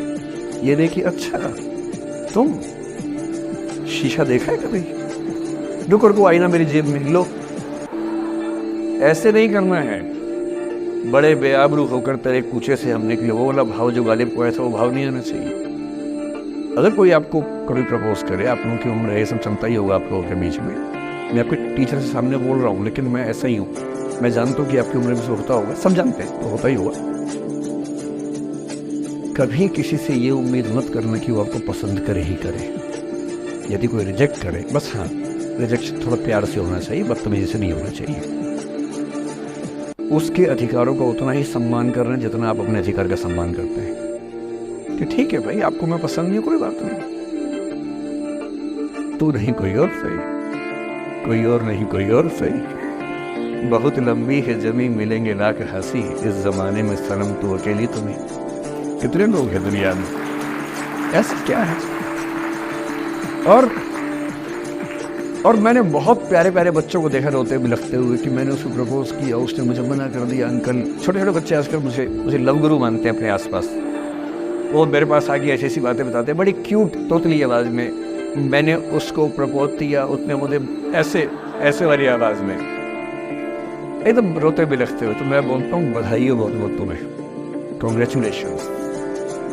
मैंने अपनी ज़िंदगी में ऐसे 50 मामले देखे और 50 में से कम 49 मामले में जब कहीं दिल नहीं लगा, बाद में उससे बेहतर ही व्यक्ति मिला। अगर कभी ऐसा हो ना, मन ही मन में बधाई देना अपने आप को कि बच गया। हाँ बोल देता तो फंस जाती, हाँ बोल देते तो मर जाता। और मन में भाव वही रखना है, तू नहीं कोई और सही मत कर, स्ट्रेस नहीं लेना है। मैं जानता हूं कि आपकी उम्र में आसान नहीं होता, आपको रात रात भर सपने आएंगे, बेचैनी होगी, करवटें बदलते रहे सारी रात हम, आपकी कसम, ये सब ड्रामा होता है। ये फिल्मी गीत है, मुझे गीत कविता इतना याद है कि मुझे हर बात में वही दिमाग में आता है, मैं क्या करूं। ये होता है आपकी उम्र में, पर वो भी एक फेज है। अगर ये फेज नहीं जिया तो भी क्या जीवन जिया।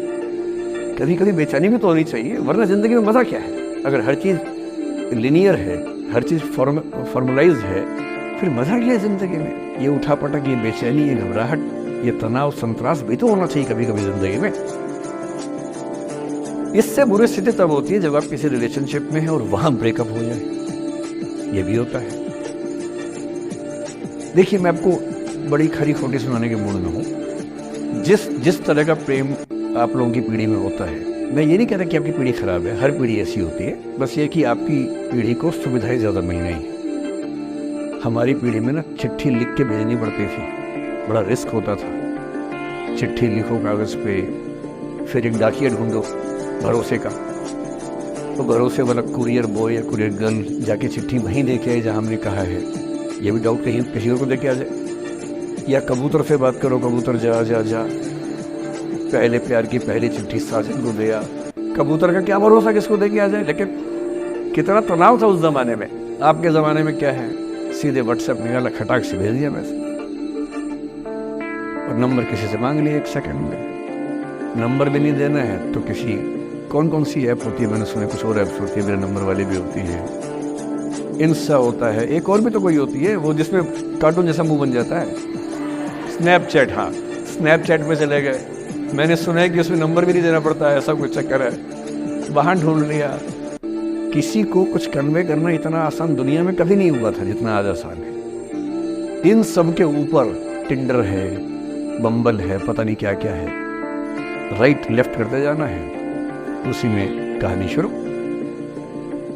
और ये कहानियां जितने हल्के तरीके से शुरू होती हैं, मैं दावे से कह रहा हूं कि 100 में से 99 अट्रैक्शंस 1 से 2 महीने में खत्म हो जाती है। क्योंकि आप जिसके प्रति अट्रैक्टेड थे ना, वो तो उसका बाहर का परसोना था।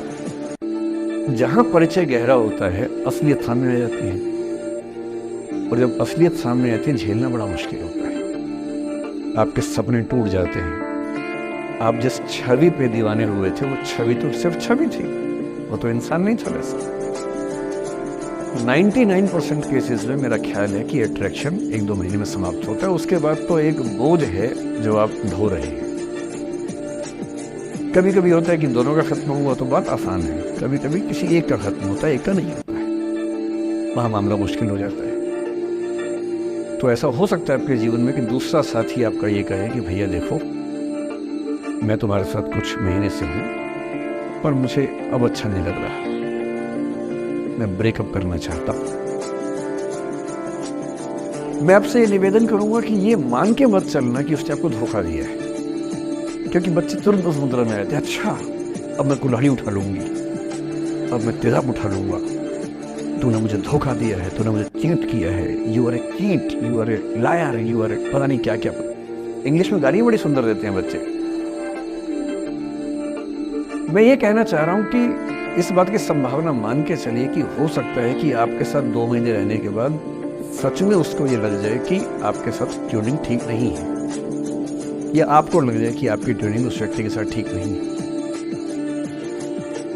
और किसी मुर्दा को अपने पास पकड़ के रखना, उसका मजा नहीं। आप किसी को बांध तो लेंगे, पर जब उसका दिल आपके पास है ही नहीं, दिल विहीन लाश अपने पास टिका के रखना, एक मुर्दे को बांध के रखना, इससे बेहतर है जाने दो। बांधना नहीं, बांधते वो है जिनमें असुरक्षा बहुत ज्यादा होती है। उस असुरक्षा से बचने का उपाय खुद को बेहतर बनाना है। आप इतने बेहतर हो कि आपको चाहने के लिए हजारों लोग हों। क्यों आप इतना डिपेंडेंट होते हैं कि इस एक व्यक्ति के अलावा मेरा कोई है ही नहीं दुनिया में? ऐसा क्यों सोचना है? और ऐसे ही मामले में ये करना है वो अफसाना जिसे अंजाम तक लाना ना हो मुमकिन, उसे एक खूबसूरत मोड़ देकर छोड़ना अच्छा। और एक खूबसूरत मोड़ कैसे होगा? अगर कोई जाना चाह रहा है तो आपके पास 3 ऑप्शन हैं। एक, ना उसको अच्छे से बात करे, ना खराब से बात करे, न्यूट्रल होके जाने दे। एक, उसको धमकी दे, बर्बाद कर दूंगा, छोड़ूंगा नहीं, तो निकल के देख घर से, तेरे एड्रेस पता करवा दूंगा, मेरे साथ 50 दोस्त हैं, मेरे सारे आवारा हैं, सारे बेरोजगार हैं, सारे कुंठित लोग हैं, सारे गुंडे मवाली हैं, उनका धंधा यही है, तेरे पीछे छोड़ दूंगा सबको। एक ही तरीका है। और तीसरा ये कि ठीक है यार, ऑल द बेस्ट, जा सिमरन जा, जी ले अपनी जिंदगी, अरे ठीक है, हो सकता है मैं तुझे ठीक नहीं लगा, कोई बात नहीं, लेकिन किसी से मिलो तो बढ़िया से मिलना, तेरी ज़िंदगी अच्छी हो। मैं भी ढूंढ ही लूँगा किसी न किसी को, थोड़ी हेल्प कर दी हो कि इंट्रो करवा दी हो मेरी भी, लेकिन ठीक है, तू भी जा। ये होता है खूबसूरत मोड़ देकर छोड़ना। अच्छा, चिपकू नहीं बनना है किसी के पीछे, ना बोरा जाना है कि तुम जाओ, मैं तो दीवाना, स्थाई दीवाना हूं तुम्हारा। कोई जब तुम्हारा हृदय तोड़ दे, तड़पता हुआ जब तुम्हें छोड़ दे, तब तुम मेरे पास आना प्रिय, मेरा दर खुला है, खुला ही रहेगा तुम्हारे लिए। वाह। पहले के जमाने में बेरोजगारी का ये लक्षण था। हम जब छोटे थे ये गाने सुनते थे, हम ये सुन के बड़े हुए कि ऐसा ही करना पड़ता है शायद प्रेम में। तो हमारे स्कूल में लोगों ने इसका पैरोडी बनाई, जब कोई तुम्हारा सर फोड़ दे, तड़पता हुआ जब तुम्हें छोड़ दे, तब तुम मेरे पास आना प्रिय, ये क्लिनिक खुला है, खुला ही रहेगा तुम्हारे लिए, तो बस आ जाना। जब कोई तुमको सड़क पे छोड़ दे, गाड़ी अपनी वहां से मोड़ ले, तब तुम मेरे पास आना प्रिय, ये ठेला खड़ा है, खड़ा ही रहेगा तुम्हारे लिए। क्यों भाई, क्यों खड़े रहोगे, बेरोजगार हो क्या? अरे ठीक, जा सिमरन जा, जी ले, और मैं भी जा रहा हूं जीने के लिए। ये दीवाना नहीं बनना है कि तुम मतलब मुझे ना चाहो तो कोई बात नहीं, किसी और को चाहोगी तो मुश्किल होगी। अजीब हाल है यार, तुम ठेकेदार हो कि तेरा ठेका मेरे पास है, नहीं तो किसी के पास नहीं है। अजीब हाल है। अरे ठीक है भाई, उसकी जिंदगी है, जीने दो उसको, क्यों किसी की जिंदगी में इतना हावी होने का प्रयास करना है? जब आप नहीं चाहते कि आपकी जिंदगी में कोई हावी हो, आप क्यों किसी की जिंदगी में इतने हावी होंगे? और जब बहुत दर्द हो ना, हमेशा दूसरे के पर्सपेक्टिव से भी सोच के देखिए कि उसको ऐसा क्यों करना पड़ा, क्या पता कोई मजबूरी हो, कभी कभी होती है। मैं बुद्ध की मजबूरी सोच के परेशान होता हूँ कई बार, और फिर मैं सोचता हूँ कि काश यशोधरा जैसा व्यक्तित्व सबका होता। बुद्ध की रियल कहानी क्या है शायद किसी को नहीं पता। मैं जिस कहानी की बात कर रहा हूँ, मैथिली शरण गुप्त नाम के एक बड़े प्रसिद्ध कवि ने यशोधरा नाम की पुस्तक में वो कहानी लिखी है, भूमिका में जिक्र किया।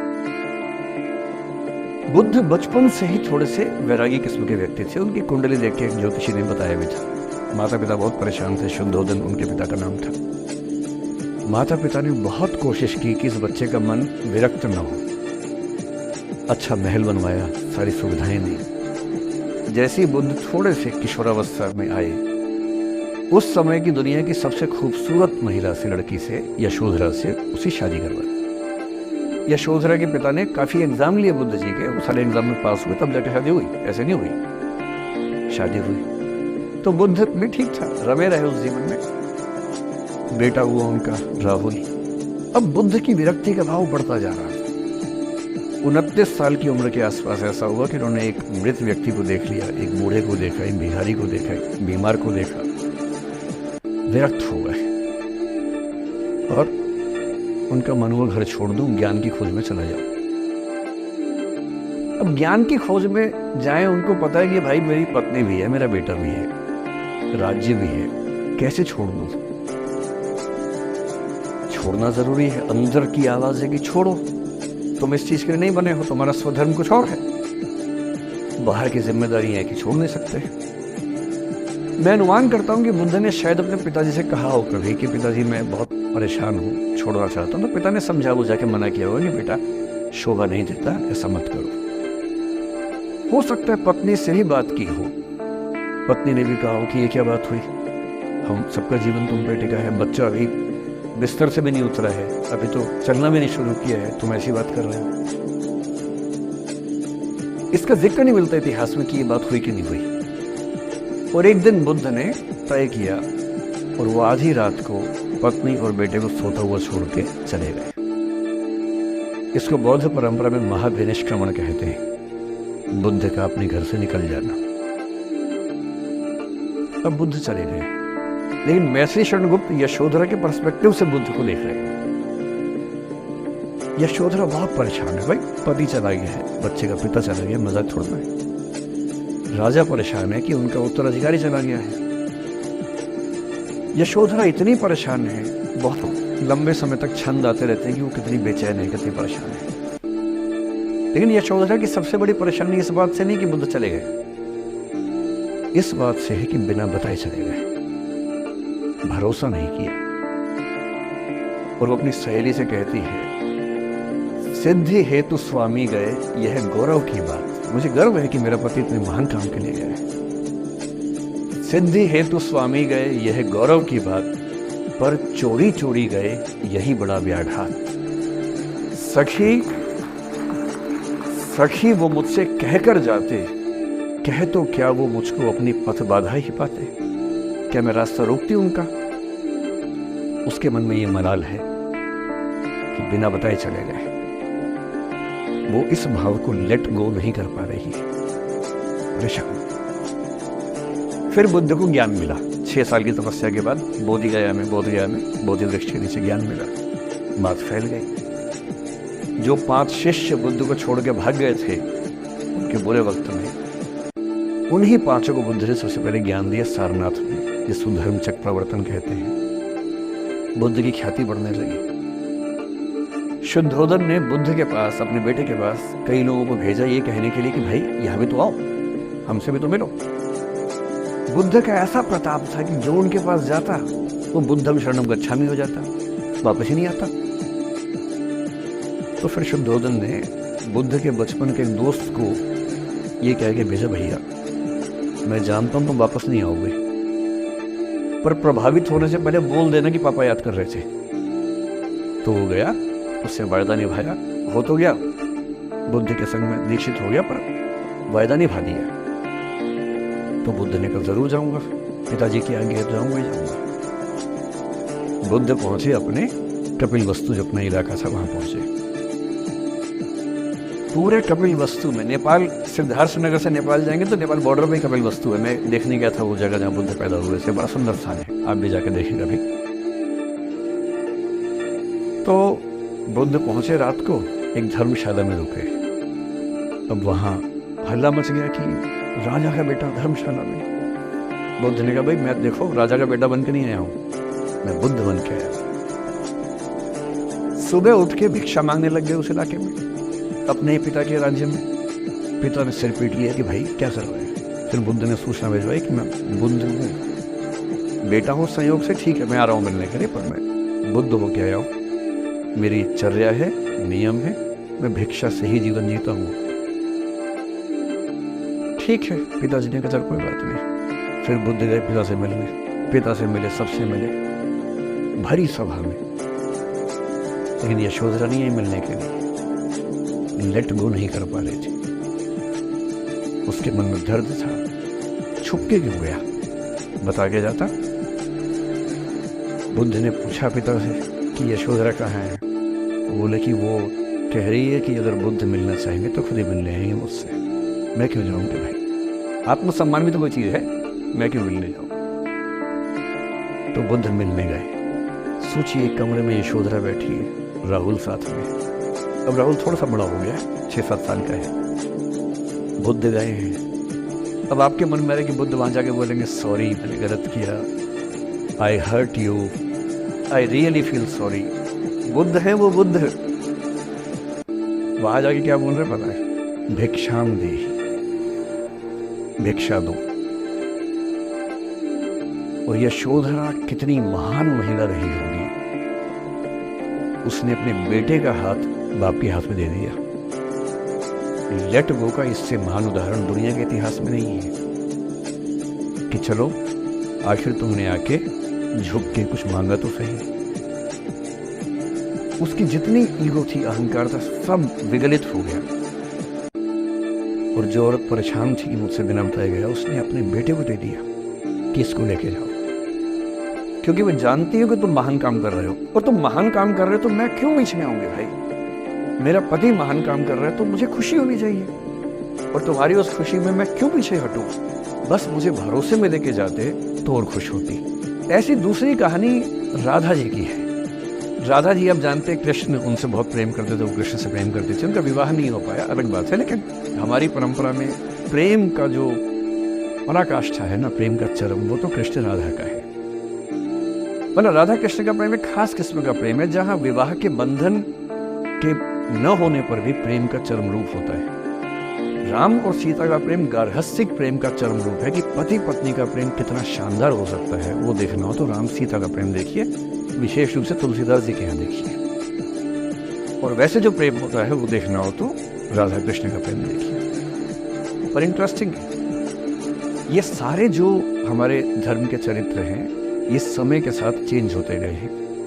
राम बदले हैं, कृष्ण बदले हैं, राधा बदली है, सब बदले हैं। एक कवि थे सूरदास, भक्ति काल में 16th सेंचुरी, आप मोटा मोटा ध्यान में रखिए। कृष्ण को, आपने वो कहानी सुनी होगी, कृष्ण तो अपने घर में थे, कंस को मारने के लिए वो पैदा हुए थे। कंस को पता लगा तो कंस ने अपने एक सहयोगी अक्रूर, जो कि श्वफल्क के पुत्र थे, उनसे कहा कि जाओ और कृष्ण को लेके आओ, यही मारेंगे। उसको पता नहीं था क्या होगा बाद में। आदमी कॉन्फिडेंस में ऐसी गलतियां करता ही है, तो वो सुपर कॉन्फिडेंट था, बुलवाया कृष्ण। कृष्ण तो इसी काम के लिए आए जो समझ गए कि बुलावा आ गया है, अब इससे काम निपटाना है, चलते हैं। राधा और गोपियां कृष्ण के बिना रह नहीं सकती थी। सुपर इमोशनल विमेन, ऐसा मानते हैं कि वो महिलाएं, राधा तो छोटी थी, बाकी महिलाएं गोपियां उनसे काफी बड़ी उम्र की थी, इतनी इमोशनल थी कृष्ण को लेकर कि कृष्ण के बिना वो सोच नहीं सकते थे कैसे रहेंगे। पर वो जिस काम के लिए आए थे धरती पर, वो तो करना ही था। तो अक्रूर आए, अक्रूर ने बताया कि ऐसे ऐसे है, वो ले जाना है। तो कृष्ण और बलराम चले गए। इधर कृष्ण गए, उधर गोपियों का रो के हाल बुरा, राधा का हाल बुरा। ऐसी दीवानगी आजकल की फिल्मों में आप सोच नहीं सकते, ऐसी दीवानगी थी उस जमाने में। और जब आदमी का प्रेम हाथ से निकलता तो वो बेचारा कितना कमजोर हो जाता है। राधा जी की हालत सोचिए। सूरदास कह रहे हैं, अति मलिन वृष भानु कुमारी, हरिश्रम जलु अंतर तन भीजे, तालालस न धुआवती साड़ी।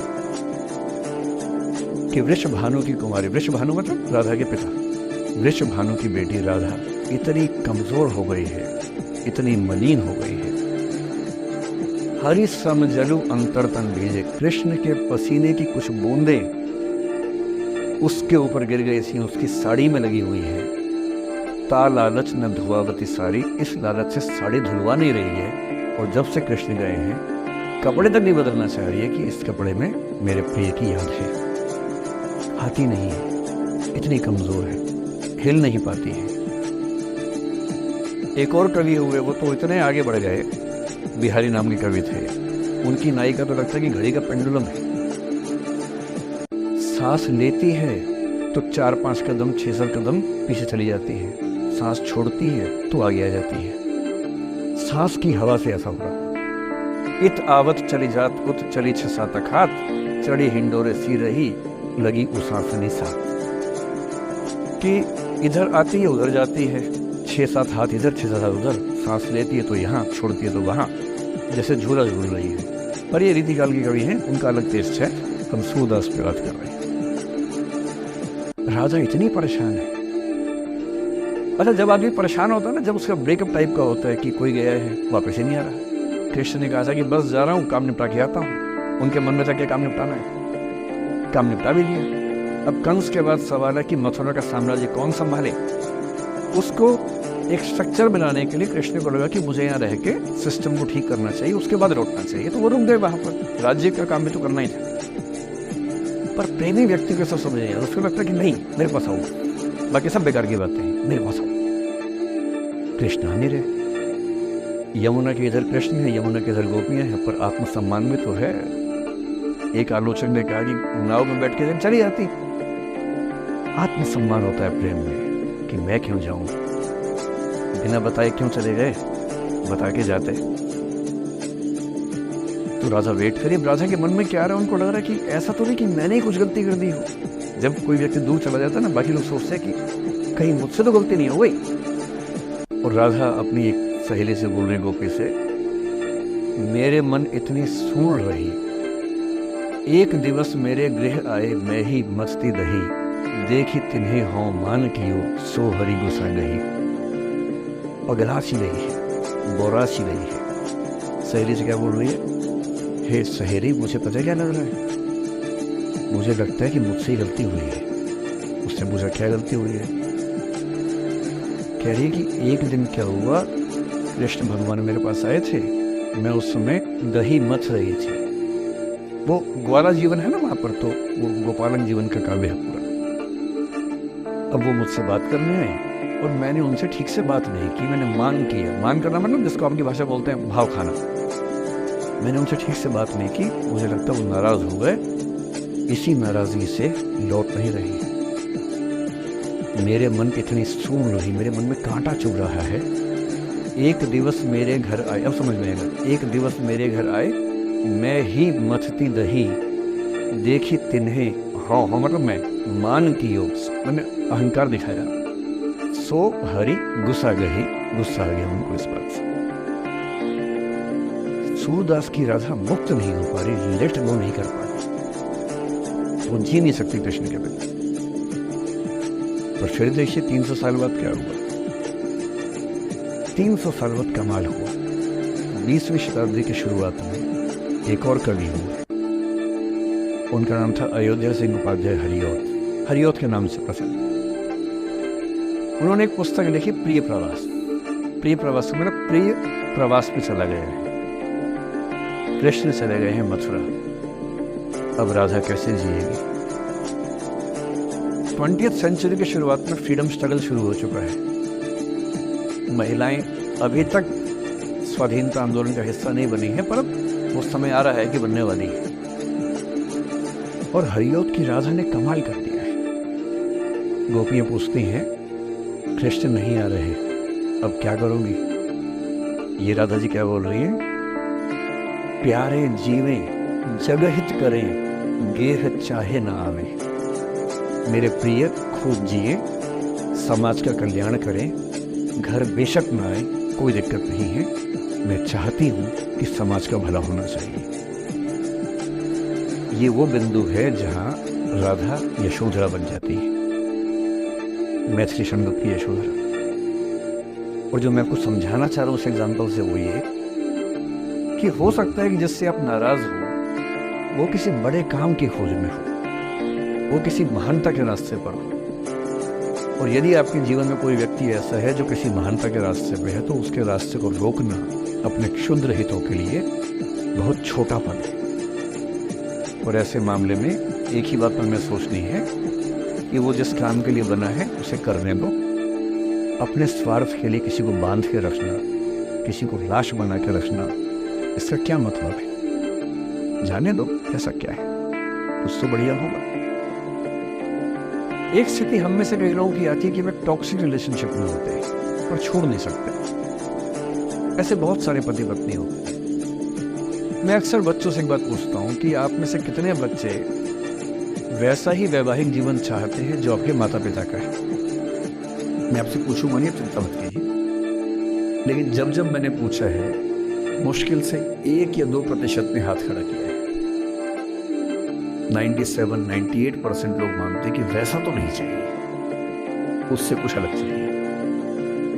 क्योंकि हम सब जानते हैं कि हमारे माता पिता भी, हमारे समाज के बाकी लोग भी बहुत समझौते करते हैं ताकि बच्चे अच्छा जीवन जी सकें। आप भी करेंगे समझौते, सब करने पड़ते हैं। ये है कि आप समझौते शायद उतने नहीं करेंगे जितने आपके माँ बाप ने किए होंगे, उनके माँ बाप ने और ज़्यादा किए होंगे। हर पीढ़ी कम समझौते करती है, ये समाज के विकास का एक तरीका होता है। पर ऐसा होता है कि आप एक ऐसे रिश्ते में आप छोड़ भी नहीं सकते, जी नहीं पा रहे, छोड़ सकते नहीं, क्योंकि आप तो छोड़ देंगे, आपके चक्कर में कईयों की जिंदगी दांव पे लग जाएगी। कैसे छोड़ दें? 3 छोटे छोटे बच्चे हैं, नौकरी है नहीं, वो माँ अपने पति से रोज प्रताड़ना झेलती है, बुरी बातें सुनती है, उसके पास कोई सिक्योरिटी नहीं है, वो बच्चों को नहीं छोड़ सकती, बच्चों को लेके कहाँ जाएगी, क्या करे? टॉक्सिक रिश्ता है। तो ऐसे में या तो आप रिश्ता छोड़ते हैं, कि हर किसी से संभव नहीं होता, पर यदि वो संभव नहीं है तो रिश्ते में रहते हुए चिंताएं छोड़ दीजिए, अपेक्षाएं छोड़ दीजिए। भाई तेरी अपनी जिंदगी, मेरी अपनी जिंदगी, एक घर में रहेंगे और रोज युद्ध नहीं करेंगे, बीपी नहीं बढ़ाएंगे, शुगर नहीं बढ़ाएंगे, तनाव नहीं बढ़ाएंगे, तुम्हारा अपना स्पेस, मेरा अपना स्पेस। ठीक है, एक छत के नीचे है, काम चला लेंगे, किसी और को नहीं बताएंगे, दुनिया के सामने अच्छी अच्छी फोटो खिंचवाते रहेंगे स्माइल कर करके चेहरा, पर कम से कम बच्चे सफर ना करें, परिवार सफर ना करे, जी लेंगे, झेल लेंगे। और ऐसे माहौल में साहिर ने जो कहा था ना, उसी कविता की कुछ पंक्तियां बड़ी महत्वपूर्ण हैं कि बर्बादियों का सोग मनाना फिजूल था, कि बर्बादियां हैं जीवन में, पर ठीक है, कितना दुख मनाएंगे, अब है तो है, क्या कर सकते हैं। बर्बादियों का सोग मनाना फिजूल था, बर्बादियों का जश्न मनाता चला गया। और फिर अंत में इतनी सुंदर बात कहते हैं, गम और खुशी में फर्क ना महसूस हो जहाँ, मैं दिल को उस मुकाम पे लाता चला। कि ठीक है, जैसी जिंदगी है उसको वैसे जिएंगे, अपेक्षाएं नहीं पालेंगे, ना तुम उम्मीद करना, और हम किसी तरह से मैनेज करके जिंदगी गुजार लेंगे।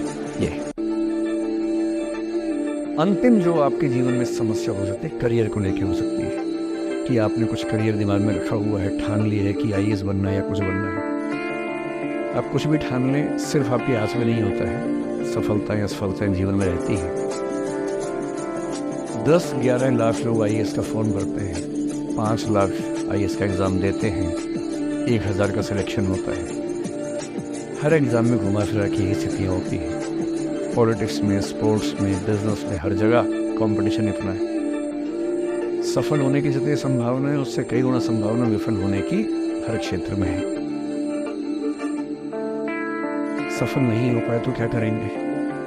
और मैंने ऐसे लोगों को देखा है कि आईएएस नहीं बन पाए 20 साल पहले, और 20 साल से रोज घुट रहे हैं कि आईएएस नहीं बन पाए। रात दिन यही ख्याल होता है कि आईएएस नहीं बन पाए, या पीसीएस नहीं बन पाए, या कुछ खास सोचा था जो नहीं कर पाए। तो मैं आप लोगों से निवेदन करूंगा कि यदि आपकी आर्थिक पृष्ठभूमि ऐसी नहीं है कि जो बहुत मजबूत हो, तो हमेशा एक बैकअप ऑप्शन जिंदगी में लेके चलिए। किसी करियर को दिमाग पे इतना हावी मत होने दीजिए कि वो नहीं मिलेगा तो कुछ नहीं हो। आप उस दौर के व्यक्ति हैं जहां इतने ऑप्शंस दुनिया में हैं जितने कभी नहीं थे। इतने ऑप्शंस, बस एक ठीक ठाक सा व्यक्तित्व बना लीजिए, एक ठीक ठाक सा कॉन्फिडेंस रखिए अपने ऊपर। और यदि आपके पास बेसिक स्किल्स हैं, भाषा की, चिंतन की, समझने की, कैलकुलेशंस करने की, प्लानिंग करने की, स्ट्रेटेजाइज करने की, और मेहनती आप हैं, मैं गारंटी से कह रहा हूँ कि इस दुनिया में कंपटीशन नंबर्स में बहुत ज़्यादा है, कायदे का कंपटीशन नहीं के बराबर है। बहुत मजबूत लोगों से आपको भिड़ना नहीं पड़ता है। भिड़ते हैं 5 लाख से, और उन 5 लाख में कुछ ही हैं जो भिड़ने लायक है।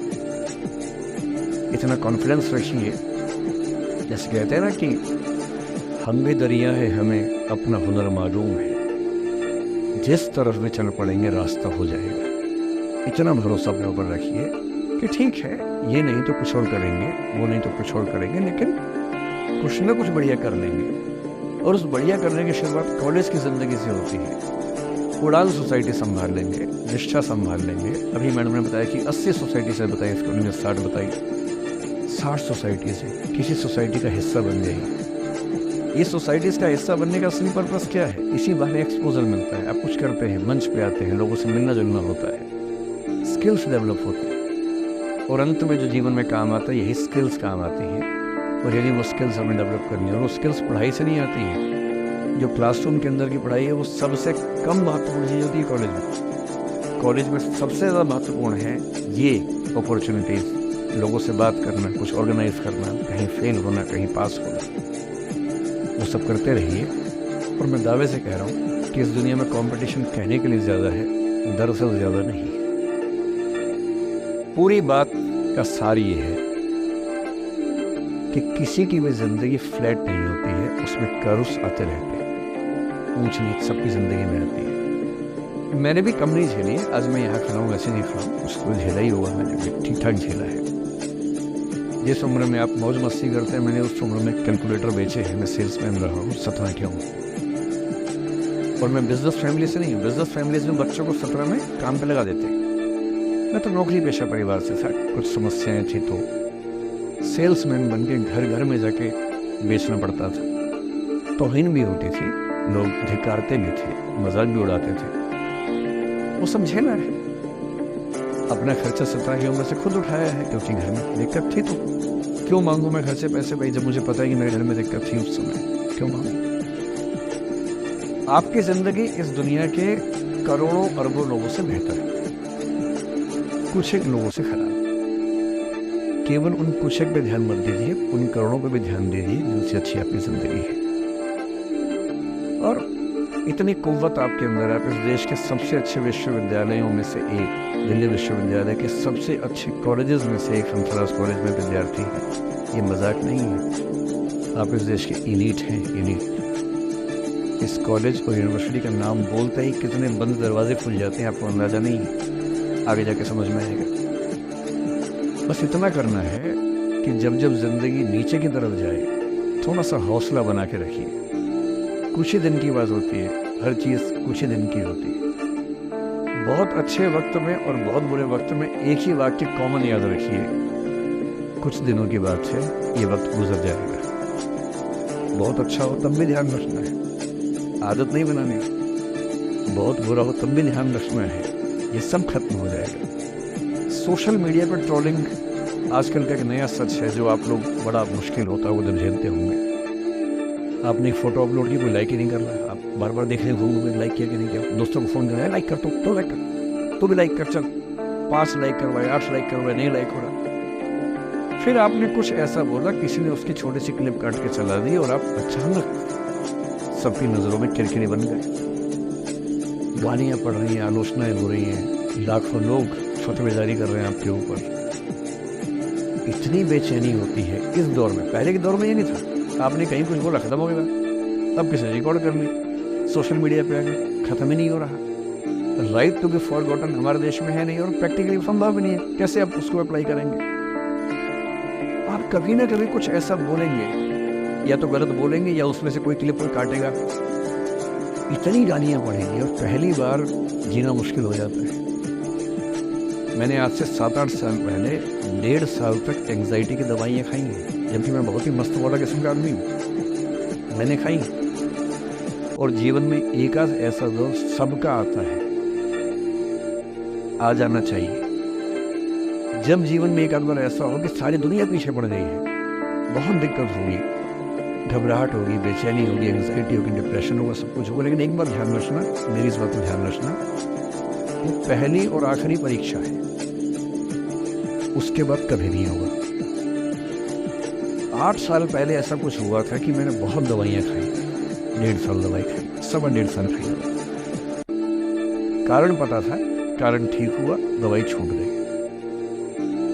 उसके बाद मैंने जिंदगी का सबसे मुश्किल फेज पिछले साल झेला था, जब मेरी वीडियो की क्लिप मीडिया पर चली, FIR हुई, पता नहीं क्या क्या हुआ, सब कुछ हुआ।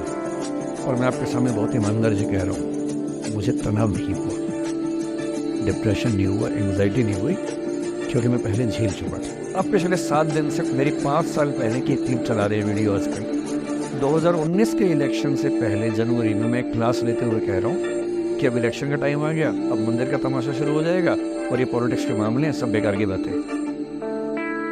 उस समय ना सुप्रीम कोर्ट का जजमेंट आया था, ना कुछ और हुआ था। आज मेरा बड़ा सीधा स्टैंड है कि जब सुप्रीम कोर्ट की कॉन्स्टिट्यूशन बेंच ने 5-0 से सहमति दी है और उसके बाद कॉन्स्टिट्यूशन तरीके से मंदिर बन रहा है, मैं कौन होता हूँ नाराज होने वाली? मुझे क्यों खुश नहीं होना चाहिए? दुनिया में हर धर्म के ईश्वरों के नाम पर मंदिर हैं, उनके जन्म स्थान पर मंदिर हैं, मेरे धर्म में क्यों नहीं होना चाहिए? मुझे क्यों परेशान होना चाहिए? और कुछ लोग पिछले 7 दिन से 5 साल पहले की क्लिप चला रहे हैं। मेरी टीम परेशान है, मैं परेशान नहीं हूँ। मुझे भेजते हैं कि सर ऐसे हो गया, सर इतनी वीडियो चल रही है। मैं सुनता हूँ पर तनाव नहीं होता है, क्योंकि मुझे पता है कि किसी दिन किसी मंच पर हो, जैसे आज मैंने बात बोल दी कहीं और बोल, बात खत्म हो गई। कितना लोड लेंगे? और आप लोड लेते रहेंगे तो दुनिया देती रहेगी। दुनिया के पास बहुत है देने के लिए, वो हमेशा देते रहेंगे। खुद को ऐसा फूल प्रूफ बना लीजिए, शील्ड बना लीजिए अपने आसपास कि तनाव आता है फिसल के निकल जाता है। और अगर आप तनाव झेलने के लिए समर्थ हो जाते हैं, लेट गो कर देते हैं, मैं दावे से कह रहा हूँ, सफल कितने होंगे मुझे नहीं पता, जिंदगी आपकी शानदार होगी, ये मैं गारंटी दे रहा हूँ। और जब जब बुरा अनुभव हो, जब जब जीवन में बुरा अनुभव हो, सबको होता है, आपको भी होगा, जब जब बुरा अनुभव हो, मेरा सूत्र वाक्य है जो मेरे व्हाट्सएप का स्टेटस भी है परमानेंट, मेरे दिल में गुथा हुआ है, दिल पे छपा हुआ है, सबको बोलता हूँ, हर क्लास में बोलता हूँ, आपको भी बोल रहा हूँ। एक लाइन याद रखना, क्यों डरे जिंदगी में क्या होगा, कुछ ना होगा तो तजुर्बा होगा, उससे बड़ा कुछ नहीं है। अब मैंने ठीक ठाक टॉर्चर कर लिया बच्चों पर, इससे ज़्यादा करना शोभा नहीं देता। इसके साथ ही बात समाप्त करता हूँ। बहुत बहुत धन्यवाद सुनने के लिए।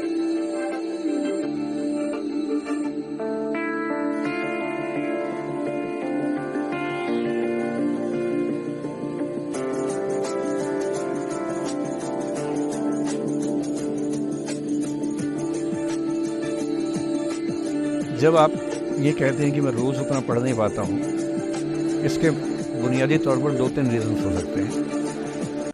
पहली बात तो कोई भी नहीं पढ़ पाता है, मैं भी नहीं पढ़ पाता हूँ उतना। हम लोग प्रिटेंड करते हैं कि हम बहुत पढ़ते हैं। ईमानदारी की बात है कि मैं आज तक कभी भी 1 घंटे से ज़्यादा एक साथ नहीं पढ़ पाया हूँ, और मैंने ठीक ठाक पढ़ाई की है वैसे, है ना, आप भरोसा कर सकते हैं इस बात पे। एक तो अपने आसपास ऐसे लोगों से बचिए जो बार बार दबाव बनाए कि मैं तो बहुत पढ़ता हूँ, तो कितना पढ़ती है। आप कितने घंटे का टारगेट लेके चल रहे हैं, एक प्रॉब्लम ये भी हो सकती है। आपकी उम्र में कॉलेज के अलावा अगर आप 3-4 घंटे पढ़ लेते हैं तो पर्याप्त है। कॉलेज के 3 साल सिर्फ पढ़ाई के लिए नहीं है, पढ़ाई से ज़्यादा सीखने के साल हैं, मंच पे आने के साल हैं। दोस्तों के साथ फिल्म देखिए, दोस्तों के साथ आउटिंग पे जाइए, रेस्टोरेंट में बैठ के खूब बकवास कीजिए उनके साथ। उसमें जो सीखेंगे वो केवल पढ़ाई से नहीं सीखेंगे।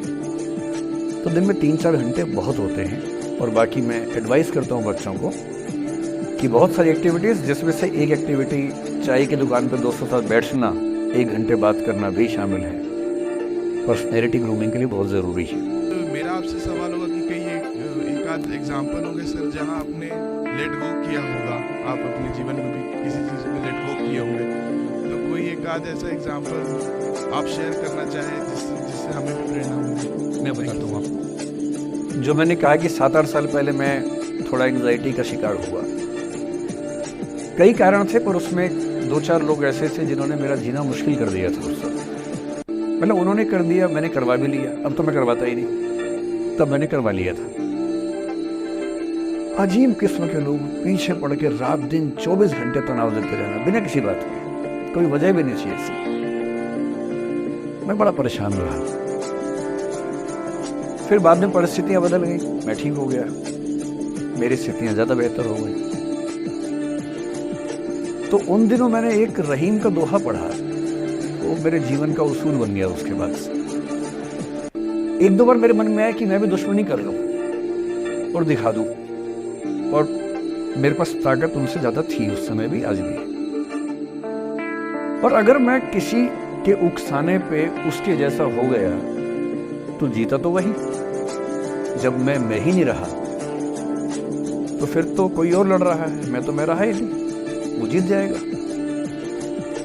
मेरी असली कश्मकश ये थी कि बिना उसके जैसा हुए इस चीज से बाहर निकलना है। ये कुछ वैसे कि आप सड़क पे जा रहे हैं, कीचड़ में सूअर लोटा हुआ है, उछल उछल लौट रहा है, आपके सफेद कमीज पे छींटा पड़ गया। अब 2 ऑप्शन हैं, या तो हिसाब बराबर करने के लिए उतर जाइए, उसको आप कैसे गंदा करोगे, तो पहले ही मस्त है उसी गंदगी में, उसका तो स्वभाव है। आपका एक छींटा है, आप पूरी कमीज गंदी कर लेंगे वहां जाके। तो सबसे अच्छा क्या है, वहां से निकल जाना, लेट गो कर देना। तो मैंने रहीम का एक दोहा अपना सार बना लिया, रहीमन ओछे नरन सो बैर भरी ना प्रीति। रहीमन ओछे किस्म के लोगों से ना बैर अच्छा है ना प्यार अच्छा है। काटे चाटे श्वान के दुह भांति विपरीति, कुत्ता काटे तो दिक्कत, कुत्ता चाटे तो दिक्कत। तो मेरा उसूल क्या है, इस तरह के लोगों से ना दोस्ती ना दुश्मनी, ना दिल में ग्रजेस रखने हैं, कि हिसाब बराबर कर दूंगा, हरा दूंगा, रखना ही नहीं।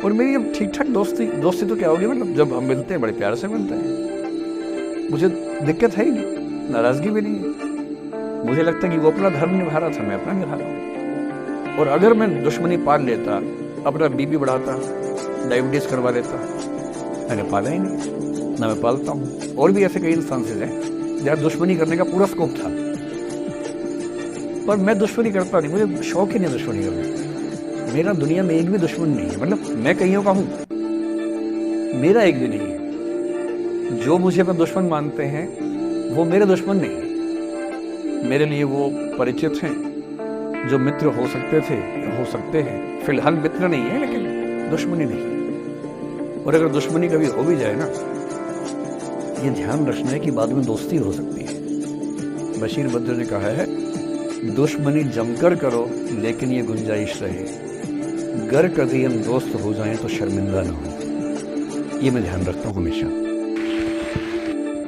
सर मेरा प्रश्न है आपसे कि सर मेरे साथ ऐसा हुआ कि मैं बचपन से बहुत अच्छी स्टूडेंट रही, और सर मेरी ज़िंदगी में ऐसा एक वक्त आया जब मुझे 2 बार असफलता का सामना करना पड़ा, और सर तीसरी बार मैं सफल हुई, परंतु सर आज भी वो डर मेरे मन से नहीं जा रहा। अभी भी मैं उसको फेस नहीं कर पा रही हूँ कि मैं कैसे फेल हो गई। और सर कभी ऐसा होता है कि मैं सो रही हूँ और रात में मुझे वो डर लगता है कि आगे मैं नहीं कर पाऊँगी। मुझे ऐसा लगता है कि आगे अगर मैं कुछ अच्छा करना चाह रही हूँ तो मुझे उस असफलता का डर रहता है कि जो मैंने फेस किया है, और सर मैं उससे उबर नहीं पा रही हूँ।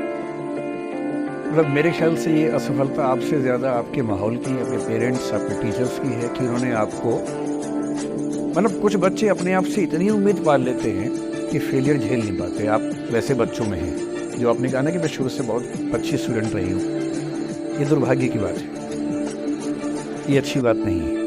मैं नहीं चाहता कि बच्चे अच्छे स्टूडेंट बने। अच्छे स्टूडेंट का मतलब जो बहुत पढ़ाकू किस्म के होते हैं, सीधे स्कूल से घर, घर से स्कूल, घर में घुसते ही होमवर्क करना शुरू किया, वैसे बच्चे ज़िंदगी में बड़े परेशान रहते हैं। बच्चों को होना चाहिए छटा हुआ टाइप का, शरारती, बदमाश, मैंने काम भी करे स्कूल का, लेकिन बेसिकली आपको स्मार्ट होना है, कॉन्फिडेंट होना है।